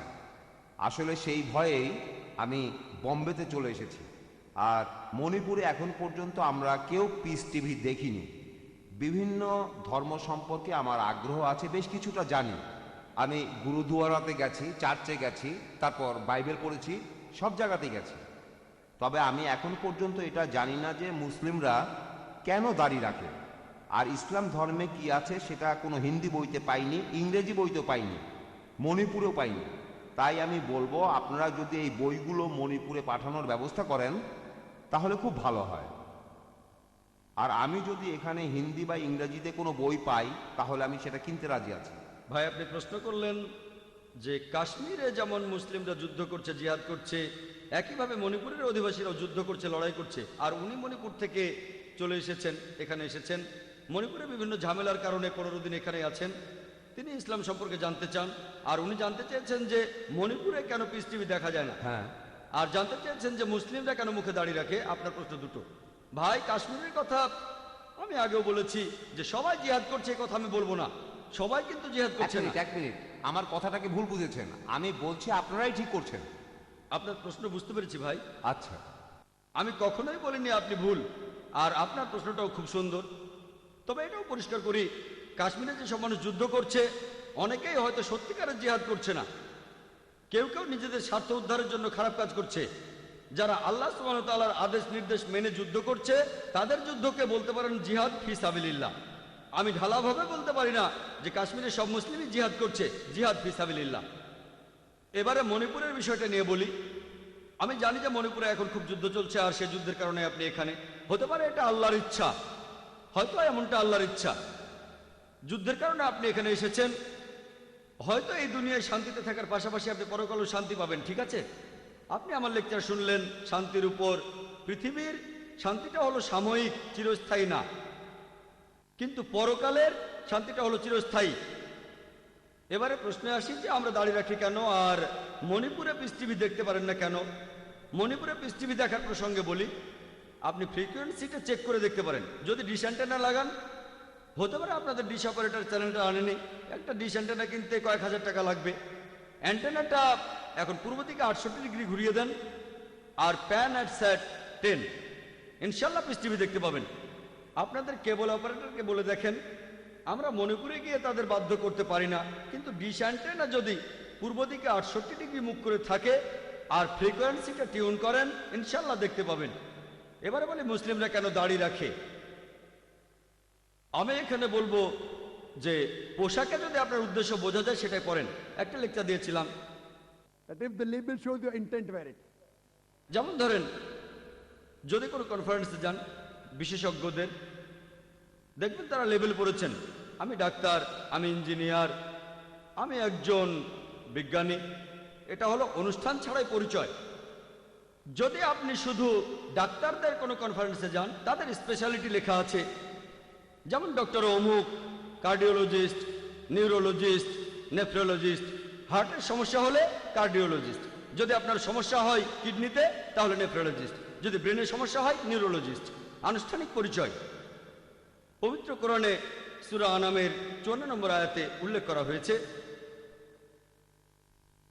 কোরআন বলছে, وَإِذَا جَاءَكَ الَّذِينَ يُؤْمِنُونَ بِآيَاتِنَا فَقُلْ سَلَامٌ عَلَيْكُمْ। যদি তাদের কাছে আসো যারা আমার আয়াতে ঈমান আনে, তাদের বলো সালাম আলাইকুম, তাদের বলো শান্তি বর্ষিত হোক। ইসলাম আমাদের বলে তোমরা বলো আসসালামু আলাইকুম, এটা শান্তির ধর্ম। কমপক্ষে প্রতিদিন প্রত্যেক মুসলিম অন্তত পক্ষে 5 বার সালাত আদায় করে। যখন সে দৈনিক 5 বার নামাজ পড়ে, যদি সে শুধুমাত্র ফরজ নামাজগুলো আদায় করে, যেটা আবশ্যকীয়, 5 বার গুণ 2, নামাজ আদায় শেষ হলে বলি আসসালামু আলাইকুম ওয়া রাহমাতুল্লাহ, আসসালামু আলাইকুম ওয়া রাহমাতুল্লাহ। আমার ডান দিকে যত লোক আছে তাদের সবার উপর আল্লাহর শান্তি বর্ষিত হোক, আমার বাম দিকে যত লোক আছে তাদের সবার উপর আল্লাহর শান্তি বর্ষিত হোক। প্রত্যেক নামাজে 2 বার বলি, কমপক্ষে 5 বার নামাজ পড়ি, কমপক্ষে 10 বার সালাম জানাচ্ছি ডান দিকের সব মানুষদের, এর পাশাপাশি বাম দিকের সব মানুষদের। যদি সুন্নাতে মুআক্কাদাও পড়ি তাহলে আরো 10 বার। এভাবে অন্তত পক্ষে 20 বার আমি সালাম জানাচ্ছি আমার ডান দিকের মানুষদের আর বাম দিকের মানুষদের। যদি সাধারণ সুন্নত পড়ি তাহলে আরো বেশি হবে।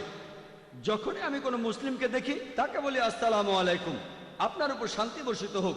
পবিত্র কোরআনে ওই কথা আছে, সূরা নিসার 86 নম্বর আয়াতে উল্লেখ করা হয়েছে, বলা হয়েছে যদি কেউ তোমাকে অভিবাদন করে, উত্তম অভিবাদন করে, তুমি আরো ভালোভাবে অভিবাদন করো অথবা তার সমান।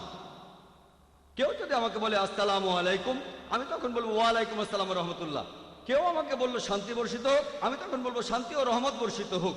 কেউ যদি বলে আসসালামু আলাইকুম ওয়া রাহমাতুল্লাহ, আমি তখন বলবো ওয়ালাইকুম আসসালাম ওয়া রাহমাতুল্লাহি ওয়া বারাকাতুহু, আরো ভালোভাবে দেব। যদি কেউ বলে আসসালামু আলাইকুম ওয়া রাহমাতুল্লাহি ওয়া বারাকাতুহু, আমি অন্তত পক্ষে একইভাবে বলবো ওয়ালাইকুম আসসালাম ওয়া রাহমাতুল্লাহি ওয়া বারাকাতুহু। কেউ আমাকে বললো আসসালামু আলাইকুম, আমি বললাম ওয়ালাইকুম আসসালাম। কথাগুলো একই, কিন্তু বললাম হৃদয়ের গভীর থেকে, এমনটা হলো ভালো। তাহলে আল্লাহ কোরআনে বলেছেন আরো ভালোভাবে অভিবাদন করো। এখন ধরুন ভ্রমণ করছি, মুসলিমদের সাথে দেখা হবে, এটা কিভাবে বুঝবো যে কোন লোকটা মুসলিম? এজন্য আমাদের লেভেল আছে, দাড়ি। কিন্তু এখন মিডিয়াতে দেখবেন মুখে দাড়ি থাকলে আপনি সন্ত্রাসী। আচ্ছা না, কিন্তু ভাই আগে উত্তরটা শেষ করতে দেন, আমাকে উত্তরটা শেষ করতে দেন। যদি শিখরা দাড়ি রাখে আর পাগড়ি পরে তাহলে বলা হয় ঐতিহ্য মানছে, আর মুসলিমরা দাড়ি রাখলে বলা হয় সন্ত্রাসী। খ্রিস্টানদের দেখবেন তারা মাথা ঢেকে রাখে, তাদের বলা হয় ধার্মিক, আর মুসলিমরা মাথা ঢাকলে তাদের বলা হয় নিপীড়িত। মিডিয়া মিডিয়া মিডিয়া এই দাড়ি একটা মাছিরও ক্ষতি করতে পারবে না। আমার মাথার এই টুপি একটা মাছিরও ক্ষতি করতে পারবে না। কোরআন পড়লে দেখবেন কোরআনে কোথাও দাড়ি রাখার কথা বলা হয়নি। কোরআনে দাড়ি নিয়ে একটা আয়াতে আছে সূরা তাহার মধ্যে, এখানে 94 নম্বর আয়াতে বলা হয়েছে, সেখানে মুসা আলাইহিস সালাম তিনি তখন দাড়ি ধরেছিলেন, তার ভাই হারুনের, ইহুদিরা বলে হারুন তখন বললেন, হে আমার সহোদর, তুমি কেন আমার মুখে দাড়ি ধরেছো? শুধুমাত্র এই আয়াতটাতে দাড়ির কথা আছে। আমাদের প্রিয় নবীজি বলেছেন, সহিহ বুখারীতে আছে 7 নম্বর খণ্ডের 780 ও 781 নম্বর হাদিসে, আমাদের প্রিয় নবীজি বলেছেন, পৌত্তলিকরা যে কাজ করে তার বিপরীতটা করো। তোমাদের গোঁফ ছোট করে ছাটো আর দাড়ি রাখো। যেহেতু এটা নবীজির নির্দেশ, আর আল্লাহ কোরআনে বলেছেন আতিউল্লাহ ওয়া আতিউর রাসূল, আল্লাহ এবং তার রাসূলকে মান্য করো। নবীজি নির্দেশ দিয়েছেন, আমরাও মানব। আর এই দাড়ি থাকলে আমরা সহজে চিনতে পারি। অনেক লোক বিভিন্ন সময়, আমি যখন রাস্তায় হাঁটি, যখন বিদেশে যাই, তারা আমার টুপি আর দাড়ি দেখে আসসালামু আলাইকুম, আসসালামু আলাইকুম, ওয়ালাইকুম আসসালাম। এটা অনানুষ্ঠানিক পরিচয়। আমি শান্তি প্রচার করছি। আমাদের বুঝতে হবে যে এটা একটা অনানুষ্ঠানিক পরিচয়। আর একটা উদাহরণ দেই, একটা গাড়ি কিনলেন, আপনি যদি ডাক্তার হন, গাড়িতে ক্রস লাগানো থাকে কেন? এটা বোঝাতে যে গাড়ির মালিক একজন ডাক্তার। যদি আপনার ইমার্জেন্সি কাজ থাকে, আপনি গাড়ি থামাতে পারেন, তারপর সাহায্য চাইতে পারেন। সেখানে যদি কারো মুখে দাড়ি দেখেন আর মাথায় টুপি দেখেন, তাহলে বুঝবেন যে সে মুসলিম। আমার মনে আছে দাদা নানাদের জিজ্ঞেস করলে পাবেন, তাদের জিজ্ঞেস করে দেখবেন 50 বছর আগে, 100 বছর আগে তারা আপনাকে বলবে যে অমুসলিমরা তারা যখন কোনো ট্যাক্সি ভাড়া করতে চাইতো তখন একজন এমন ড্রাইভার খোঁজ করত যার মাথায় টুপি আর মুখে দাঁড়িয়ে আছে, মুসলিম ড্রাইভার। এই লোক আমাকে ঠকাবে না। যদি তারা মুদি দোকানে কেনাকাটা করতে যেত তারা এমন লোকের কাছ থেকে জিনিসপত্র কিনতো যার মালিকের মুখে দাঁড়িয়ে আছে মুসলিম, এই লোক ঠকাবে না। কিন্তু এখন যদি মাথায় টুপি থাকে, মুখে দাড়ি, তার মানে এই লোক সন্ত্রাসী। তাহলে ইসলাম সম্পর্কে অনেক বদনাম। এখন আমাদেরকে হারানো গৌরব ফিরিয়ে আনতে হবে, ঠিক? এটা আমাদের একটা লেভেল, এটা আমাদের নবীজির নির্দেশ, তিনি বলেছেন, সেজন্য আমরা এটা করি। এতে একটা মাছিরও ক্ষতি হবে না। এটা অনানুষ্ঠানিক পরিচয়ের একটা মাধ্যম যে আমরা মুসলিম, যাতে সালাম জানাতে পারি। আর যদি কোনো সমস্যায় পড়েন, যদি সাহায্য দরকার হয়, প্রতিবেশীকে সাহায্য করা মুসলিমদের কর্তব্য। সাহায্য চান মুখে দাঁড়িয়ে মাথায় টুপি কারো কাছে, ইনশাআল্লাহ আপনি সাহায্য পাবেন। আশা করি উত্তরটা পেয়েছেন। ধন্যবাদ। হ্যাঁ ভাই। Thank you sir.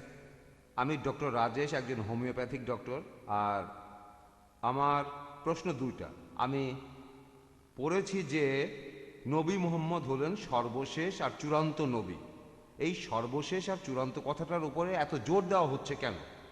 আপনারা নতুন কোনো নবীকে কি ভয় পাচ্ছেন? আল্লাহ যদি নতুন কাউকে মনোনীত করে পাঠান তাকে কি মেনে নেবেন না? আর আমি যদি সৃষ্টিকর্তাকে দেখতে চাই তাহলে ইসলাম এ সম্পর্কে কি বলে? Thank you sir. হ্যাঁ ভাই। Thank you sir. আমি ডক্টর রাজেশ, একজন হোমিওপ্যাথিক ডক্টর। আর আমার প্রশ্ন দুইটা। আমি পড়েছি যে নবী মুহাম্মদ হলেন সর্বশেষ আর চূড়ান্ত নবী। এই সর্বশেষ আর চূড়ান্ত কথাটার উপরে এত জোর দেওয়া হচ্ছে কেন? আপনারা নতুন কোনো নবীকে কি ভয় পাচ্ছেন? আল্লাহ যদি নতুন কাউকে মনোনীত করে পাঠান তাকে কি মেনে নেবেন না? আর আমি যদি সৃষ্টিকর্তাকে দেখতে চাই তাহলে ইসলাম এ সম্পর্কে কি বলে? Thank you sir. ভাই দুটো প্রশ্ন করেছেন। প্রথম প্রশ্ন, এটার উপরে এত জোর দিচ্ছি কেন যে তিনি শেষ নবী। আল্লাহ আরেকজন নবী পাঠাতে চাইলে কি পারতেন না? আর শেষ প্রশ্ন, যদি আমি আল্লাহকে দেখতে চাই তাহলে কি করব? আপনার এই প্রশ্নে পরে আসছি। প্রথম অংশটা যে জোর দিচ্ছি কেন যে মোহাম্মদ সাল্লাল্লাহু আলাইহি সাল্লাম শেষ নবী, শুধু আমি জোর দিচ্ছি না, বেদও জোর দিচ্ছে, পুরাণও জোর দিচ্ছে, বাইবেলও জোর দিচ্ছে, আর কোরআন অন্যান্য ধর্মগ্রন্থ জোর দিচ্ছে। আল্লাহ পবিত্র কোরআনে বলেছেন, সূরা আহজাবের 40 নম্বর আয়াতে উল্লেখ করা হয়েছে, মা কানা মুহাম্মাদুন আবা আদম মির রিজালিকুম ওয়ালাকিন রাসূলুল্লাহ ওয়া খাতামুন নবিয়্যিন ওয়া কানা আল্লাহু বিকুল্লি শাইইন আলিমা। যে মুহাম্মদ সাল্লাল্লাহু আলাইহি সাল্লাম তোমাদের মধ্যে কোনো পুরুষের পিতা নন, বরং তিনি হলেন আল্লাহ তাআলার প্রেরিত রাসূল, তিনি নবুয়তের শেষ সিলমোহর, আর নিশ্চয়ই আল্লাহ সকল বিষয় জানেন। এখন আল্লাহ নিজে এই কথা বলেছেন। আল্লাহ নতুন কাউকে পাঠাতে চাইলে অবশ্যই পাঠাতে পারতেন, তবে আল্লাহ কখনো মিথ্যে কথা বলেন না। আল্লাহ কখনো মিথ্যে বলেন না। পবিত্র কোরআনে এই কথা উল্লেখ করা আছে। সূরা আহজাবের 40 নম্বর আয়াতে বলা হয়েছে তিনি হলেন শেষ নবী। তাই আল্লাহ জানেন যদি আল্লাহ নতুন কাউকে পাঠাতে চাইতেন তাহলে মুহাম্মদ সাল্লাল্লাহু আলাইহি সাল্লামকে শেষ নবী উল্লেখ করতেন না। যেহেতু মুহাম্মদকে শেষ নবী বলা হয়েছে আমি বিশ্বাস করেছি। আর আল্লাহ তাআলা তো ভবিষ্যৎও জানেন, আপনি আমি ভবিষ্যৎ জানি না, আল্লাহ ভবিষ্যৎ জানেন। তিনি বলেছেন মুহাম্মদই শেষ নবী, সেজন্য আমি সেটা বিশ্বাস করি। এখন আমাদের যেটা যখন প্রয়োজন আল্লাহ তাআলা ঠিক সেটাই দিয়েছেন আমাদের। কিছু মানুষ বলে আল্লাহ নবীকে কেন সৃষ্টির প্রথম দিনেই পাঠালেন না? আমার ছেলে কয়েকদিন আগে বলছিল আমাকে প্রথমে কেন মেডিকেল কলেজে ভর্তি করলেন না? বললাম আগে তো স্কুলে যেতে হবে, ক্লাস 1, ক্লাস 2, ক্লাস 3, কলেজ, তারপর মেডিকেল, ঠিক আছে? তাই মানুষের সভ্যতার বিভিন্ন পর্যায়ে আল্লাহ বিভিন্ন রাসূল পাঠিয়েছেন। আমরা 4টা কিতাবের নাম জানি, এছাড়াও অনেক আছে, তাওরাত, জাবুর, ইনজিল, এগুলোর নাম জানি। এরপর আল্লাহ তাআলা ঠিক করলেন যে 1400 বছর আগে মানুষ পবিত্র কোরআন বোঝার পর্যায়ে চলে এসেছে। তখন তিনি পাঠালেন তার সর্বশেষ ও চূড়ান্ত রাসূল মুহাম্মদ সাল্লাল্লাহু আলাইহি সাল্লামকে। সর্বশেষ আর চূড়ান্ত কিতাব হলো কোরআন। এখন আল্লাহ চাইলে অবশ্যই নতুন কাউকে পাঠাতে পারেন, তবে যেহেতু তিনি বলেছেন আর কাউকে পাঠাবেন না, তাই পাঠাবেন না। এই দিন তিনি সম্পূর্ণ করেছেন। আগের ধর্মগ্রন্থগুলো সম্পূর্ণ অবস্থায় ছিল না। আল্লাহ বলেছেন, মহান স্রষ্টা পবিত্র কোরআনে বলেছেন, সূরা মাইদা 3 নম্বর আয়াতে উল্লেখ করা হয়েছে যে আজ এই দিনে তোমাদের প্রতি আমার অনুগ্রহ সম্পূর্ণ করলাম, তোমাদের জন্য ইসলামকে দিন হিসাবে আমি সম্পূর্ণ করলাম। ইসলামকে দিন হিসেবে সম্পূর্ণ করার পর নতুন কিছু যোগ হবে না, অথবা এখান থেকে কোনো কিছু বাদও দেওয়া যাবে না। এটা সম্পূর্ণ। আর সেজন্য যদি আজকের দিনে কেউ বলে যে সে আল্লাহর কাছ থেকে আসমানি কিতাব পেয়েছে, আর যদি বলে সে আল্লাহর রাসূল, তাকে মানসিক ডাক্তার দেখাতে হবে। এখন অনেক মানুষই নিজেকে ঈশ্বর বলে দাবি করে, অনেকে ঈশ্বরের নবী বলে দাবি করে। মানসিক ডাক্তার দেখাতে হবে তাকে, কারণ কোরআনের পরে নতুন কোনো আসমানি কিতাব আসবে না, মুহাম্মদের পরে কোনো নতুন নবী আসবে না। এবার আপনার দ্বিতীয় প্রশ্নের উত্তর, আল্লাহকে দেখতে চাইলে তখন আপনাকে কি করতে হবে?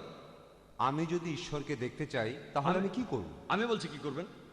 এই পৃথিবীতে আল্লাহকে দেখতে পাবেন না। পবিত্র কোরআনে বলা আছে যে মুসা আলাইহিস সালাম আল্লাহকে দেখতে চেয়েছিলেন। আল্লাহ তাকে বলেছিলেন পাহাড়ের দিকে তাকাও, আমি এই পাহাড়ে আমার একটা ঝলক দেখাবো। সেই পাহাড়ে তখন কি অবস্থা হলো? সেই পাহাড়ের আগুন থেকে মুসা নবীর চোখ ধাঁধিয়ে গেল। পৃথিবীতে দেখতে পাবেন না, তবে পরকালে আল্লাহকে দেখতে পাবেন। যদি আপনি জান্নাতে যান, সবকিছু সেখানে পাবেন, খাবার সবকিছুই পাবেন। লোকজন, হাদিসে উল্লেখ করা আছে, তারা তখন আল্লাহকে দেখার জন্য অনুনয় বিনয় করবে। যদি আপনি আল্লাহ তাআলাকে দেখতে চান, তাহলে আল্লাহর এই চূড়ান্ত আসমানি কিতাব পড়তে হবে, এই পবিত্র কোরআন। কোরআনের কথাগুলো মেনে চলবেন। সর্বশেষ আর চূড়ান্ত নবী মুহাম্মদ সাল্লাল্লাহু আলাইহি সাল্লামের কথাগুলো মেনে চলবেন। যদি মুহাম্মদ সাল্লাল্লাহু আলাইহি সাল্লাম আর কোরআনের কথাগুলো আপনি মেনে চলেন, ইনশাআল্লাহ আপনি জান্নাতে যাবেন। যদি আমি মানি, আমিও জান্নাতে যাব। আর ইনশাআল্লাহ আমরা আল্লাহর আইন মেনে চললে জান্নাতে যাব। আর ইনশাআল্লাহ আমরা সেখানে আল্লাহকে দেখতে পাবো। আশা করি উত্তরটা পেয়েছেন। ধন্যবাদ। এবারে শেষ প্রশ্ন মহিলাদের মধ্য থেকে। আসসালামু আলাইকুম ডক্টর নায়েক, আমার নাম নিতা, আমি মিডিয়ায় কাজ করি। আমার প্রশ্নটা হলো, পূজার প্রসাদ নেওয়া কি মুসলিমদের জন্য হারাম, আর কেন? বোন, আপনি প্রশ্ন করলেন যে মুসলিমদের জন্য পূজার প্রসাদ খাওয়াটা হারাম কিনা। প্রসাদ, এই খাবারটা দেওয়া হয় ঈশ্বরের উদ্দেশ্যে। হিন্দুরা বিভিন্ন মূর্তির উদ্দেশ্যে প্রসাদ দেয়। পবিত্র কোরআনে মোট 4 জায়গায় উল্লেখ করা হয়েছে। সূরা বাকারার 173 নম্বর আয়াতে উল্লেখ করা হয়েছে, সূরা মাইদার 3 নম্বর আয়াতে উল্লেখ আছে, সূরা আনামের 145 নম্বর আয়াতে উল্লেখ করা হয়েছে, এছাড়াও সূরা নাহলের 115 নম্বর আয়াতে উল্লেখ করা হয়েছে। حرمت عليكم الميتة والدم ولحم الخنزير وما أهل لغير الله به। তোমাদের জন্য হারাম করা হয়েছে মৃত জন্তু, রক্ত, শূকরের মাংস খাওয়া, আর যে পশু জবাই করার সময় আল্লাহ ব্যতীত অন্য কারো নাম নেওয়া হয়েছে। তাহলে যে পশু জবাইকালে আল্লাহ ছাড়া অন্য কারো নাম নেওয়া হয়, সেটা আমাদের জন্য হারাম। আর এই কারণেই পূজার প্রসাদ নিয়ে খাওয়া এটা হারাম ইসলামে। আপনি বেদেও দেখবেন, বেদের কথা বলছে, কারণ বেদ পরিষ্কারভাবেই বলেছে নাদাস্তি প্রতিমা আস্তি, মহান স্রষ্টার কোনো প্রতিমূর্তি নেই, তার কোনো ছবি নেই, তার কোনো মূর্তি নেই, কোনো ভাস্কর্য নেই, কোনো ফটোগ্রাফ নেই, কোনো পেইন্টিং নেই। তাহলে বেদ অনুযায়ী ঈশ্বরকে খাবার নিবেদন করা নিষিদ্ধ। তাহলে দেখছেন যে বেদও এর বিরুদ্ধে কথা বলছে, এটা ভুল। মূর্তির উদ্দেশ্যে খাবার দেওয়াটা ভুল। একইভাবে যেহেতু কোরআন নিষেধ করেছে, মুসলিমদের নিষেধ করেছে, খাওয়া যাবে না, নেওয়া যাবে না, এটা ভুল বোন। আশা করি উত্তরটা পেয়েছেন। স্যার, আরেকটা ব্যাপার, আমি একজন हिंदी মাঝে মধ্যেই গুরুদুয়ারায় যাই। গুরুদুয়ারাতে কোনো মূর্তি নেই, মূর্তি পূজা হয় না। গুরুদুয়ারাতেও প্রসাদ বিলানো হয়, এটাকে বলে কানা প্রসাদ। এই প্রসাদও খাওয়া যাবে না, এরকম করার কারণটা কি? সুন্দর প্রশ্ন এই প্রসাদ করেছেন। তো কোনো মূর্তির উদ্দেশ্যে না। হ্যাঁ ঠিক বোন, আমি আপনাদের গুরু গ্রন্থের একজন ছাত্র। আর দেখবেন যে শিখদের কথা অনুযায়ী ধর্মগ্রন্থ, প্রথমে আদি গ্রন্থ, গুরু গ্রন্থ, এখানে ঈশ্বরের একাত্মবাদ নিয়ে বলা হয়েছে। সেখানে বলা আছে যে মহান স্রষ্টার কোনো মূর্তি নেই, ছবি নেই। মহান স্রষ্টাকে সেখানে বিভিন্ন নামে ডাকা হয়েছে, রাহিম, কারিম, আল্লাহ, অনেক নামে। এখানে আমাদের মিল আছে। তবে দুর্ভাগ্যজনকভাবে যখন গুরুদুয়ারায় যাবেন, যদিও শিখরা এমন কোনো স্রষ্টাকে বিশ্বাস করে না যার কোনো ছবি আছে, তারপরও তারা উপাসনা করে গ্রন্থকে, মনে করে গুরু, কারণ গুরুর এখন নেই। আর সেখানে যে প্রসাদ দিচ্ছেন সেটা পরোক্ষভাবে একই জিনিস। শিখ ধর্মগ্রন্থ বলছে মূর্তি পূজা করা নিষেধ, এখানে তারা পরোক্ষভাবে খাবারগুলো স্রষ্টাকে দিচ্ছে। আর এমনকি গুরু গ্রন্থ বলছে স্রষ্টার খাওয়ার প্রয়োজন হয় না। তাহলে আপনারা স্রষ্টার সামনে কেন খাবার দিচ্ছেন? পবিত্র কোরআনে সূরা আনামের 14 নম্বর আয়াতে বলা হয়েছে আল্লাহ সবাইকে খাওয়ান, কিন্তু তার খাওয়ার প্রয়োজন হয় না। তাহলে স্রষ্টাকে খাবারগুলো কেন দিচ্ছেন? কেন দিচ্ছেন তাকে? তাহলে বোন, আপনারা আদি গ্রন্থ মেনে চলছেন না, আপনারা গুরু গ্রন্থ মেনেও চলছেন না। মহান স্রষ্টার কোনো খাবারের প্রয়োজন হয় না, তিনি কোনো খাবার ছাড়াই টিকে থাকবেন, তিনি সবাইকে খাবার যোগান দেন। আশা করি উত্তরটা পেয়েছেন। واخر دعوانا الحمد لله رب العالمين. আমি দর্শকদের আরো কিছুক্ষণ ধৈর্য ধরে থাকতে বলবো, কারণ স্টেজে আসছেন আমন্ত্রিত অতিথিরা যারা এসেছেন আমেরিকা, কানাডা, আরো বিভিন্ন দেশ থেকে। আমরা সবাই তাদের একটু এক নজর দেখতে চাই। তাই আমি অতিথিদের অনুরোধ করব, Yasir Fazaga, Sheikh Jafar Idris, দয়া করে আপনারা স্টেজে উঠে আসুন। দর্শক শ্রোতারা আপনাদের দেখবেন। এইসব বিখ্যাত বক্তারা পৃথিবীর বিভিন্ন দেশ থেকে এসেছেন। তারা ডক্টর জাকির নায়েকের চেয়ে অনেক বিখ্যাত। এ কয়দিন তারা এখানেই ছিলেন, অনেক দর্শকে হয়তো তাদের তখন দেখেননি। তাই বক্তাদের অনুরোধ করছি, আমি দর্শকদের অনুরোধ করব একটু ধৈর্য ধরে বসেন। আমরা এখনই অনুষ্ঠান শেষ করব। স্টেজে আসছেন doctor Bilal Philips, Yasir Fazaga, Sheikh Jafar Idris Sudan থেকে, doctor Osman Siddique al Qari Saudi Arabia থেকে, কারি শেহেরজাদ এবং ডক্টর মামদু মোহাম্মদ। ভাই ও বোনেরা, আসুন মুম্বাইয়ের পক্ষ থেকে আমরা এই বিখ্যাত বক্তাদের অভিনন্দন জানাই। আল্লাহু আকবার। তাকবীর। জাযাকাল্লাহ খায়ের। সবাইকে অনেক ধন্যবাদ। গত 10 দিন ধরে এই সব বক্তাগণ আমাদের এখানে বিভিন্ন লেকচার দিয়েছেন প্রতিদিন। আমাদের এখানে ওনাদেরকে পেয়ে আমরা আসলেই গর্বিত। ওনাদের সাথে আমাদের সময়টা আমরা সবাই উপভোগ করেছি। আমরা এই এক্সিবিশন আর কনফারেন্সে ইসলাম ধর্মের কথাগুলা সবার কাছে পৌঁছে দেওয়ার চেষ্টা করেছি, আর ইসলাম সম্পর্কে মানুষের ভুল ধারণাগুলা দূর করার চেষ্টা করেছি, যথাসাধ্য চেষ্টা করেছি আমরা। মাশাআল্লাহ। এখন ডক্টর জাকির নায়েককে অনুরোধ করব আমাদের এই সম্মানিত অতিথিদের পক্ষ থেকে কিছু বলার জন্য। অবশ্য কয়েকজন বক্তা আগেই চলে গিয়েছেন। Doctor Anwar Ibrahim, Abdur Rahim Green, Sulaiman Amri, doctor Ahmed Saifuddin, এছাড়া মসজিদে নববীর প্রাক্তন ইমাম, ওনারা আরো আগেই চলে গিয়েছেন। বাকি বক্তারা সবাই স্টেজেই আছেন। ডক্টর জাকির এবারে অনুষ্ঠান শেষ করবেন। প্রথমেই আমি আল্লাহ তাআলাকে ধন্যবাদ জানাই যে আমরা এই 10 দিনের ইসলামিক কনফারেন্সটা সফলভাবে শেষ করতে পেরেছি। আল্লাহ সাহায্য করেছেন বলে এটা সম্ভব হয়েছে। এরপর আমি ধন্যবাদ জানাবো আমাদের বিজ্ঞ বক্তা আর বিশেষজ্ঞদের।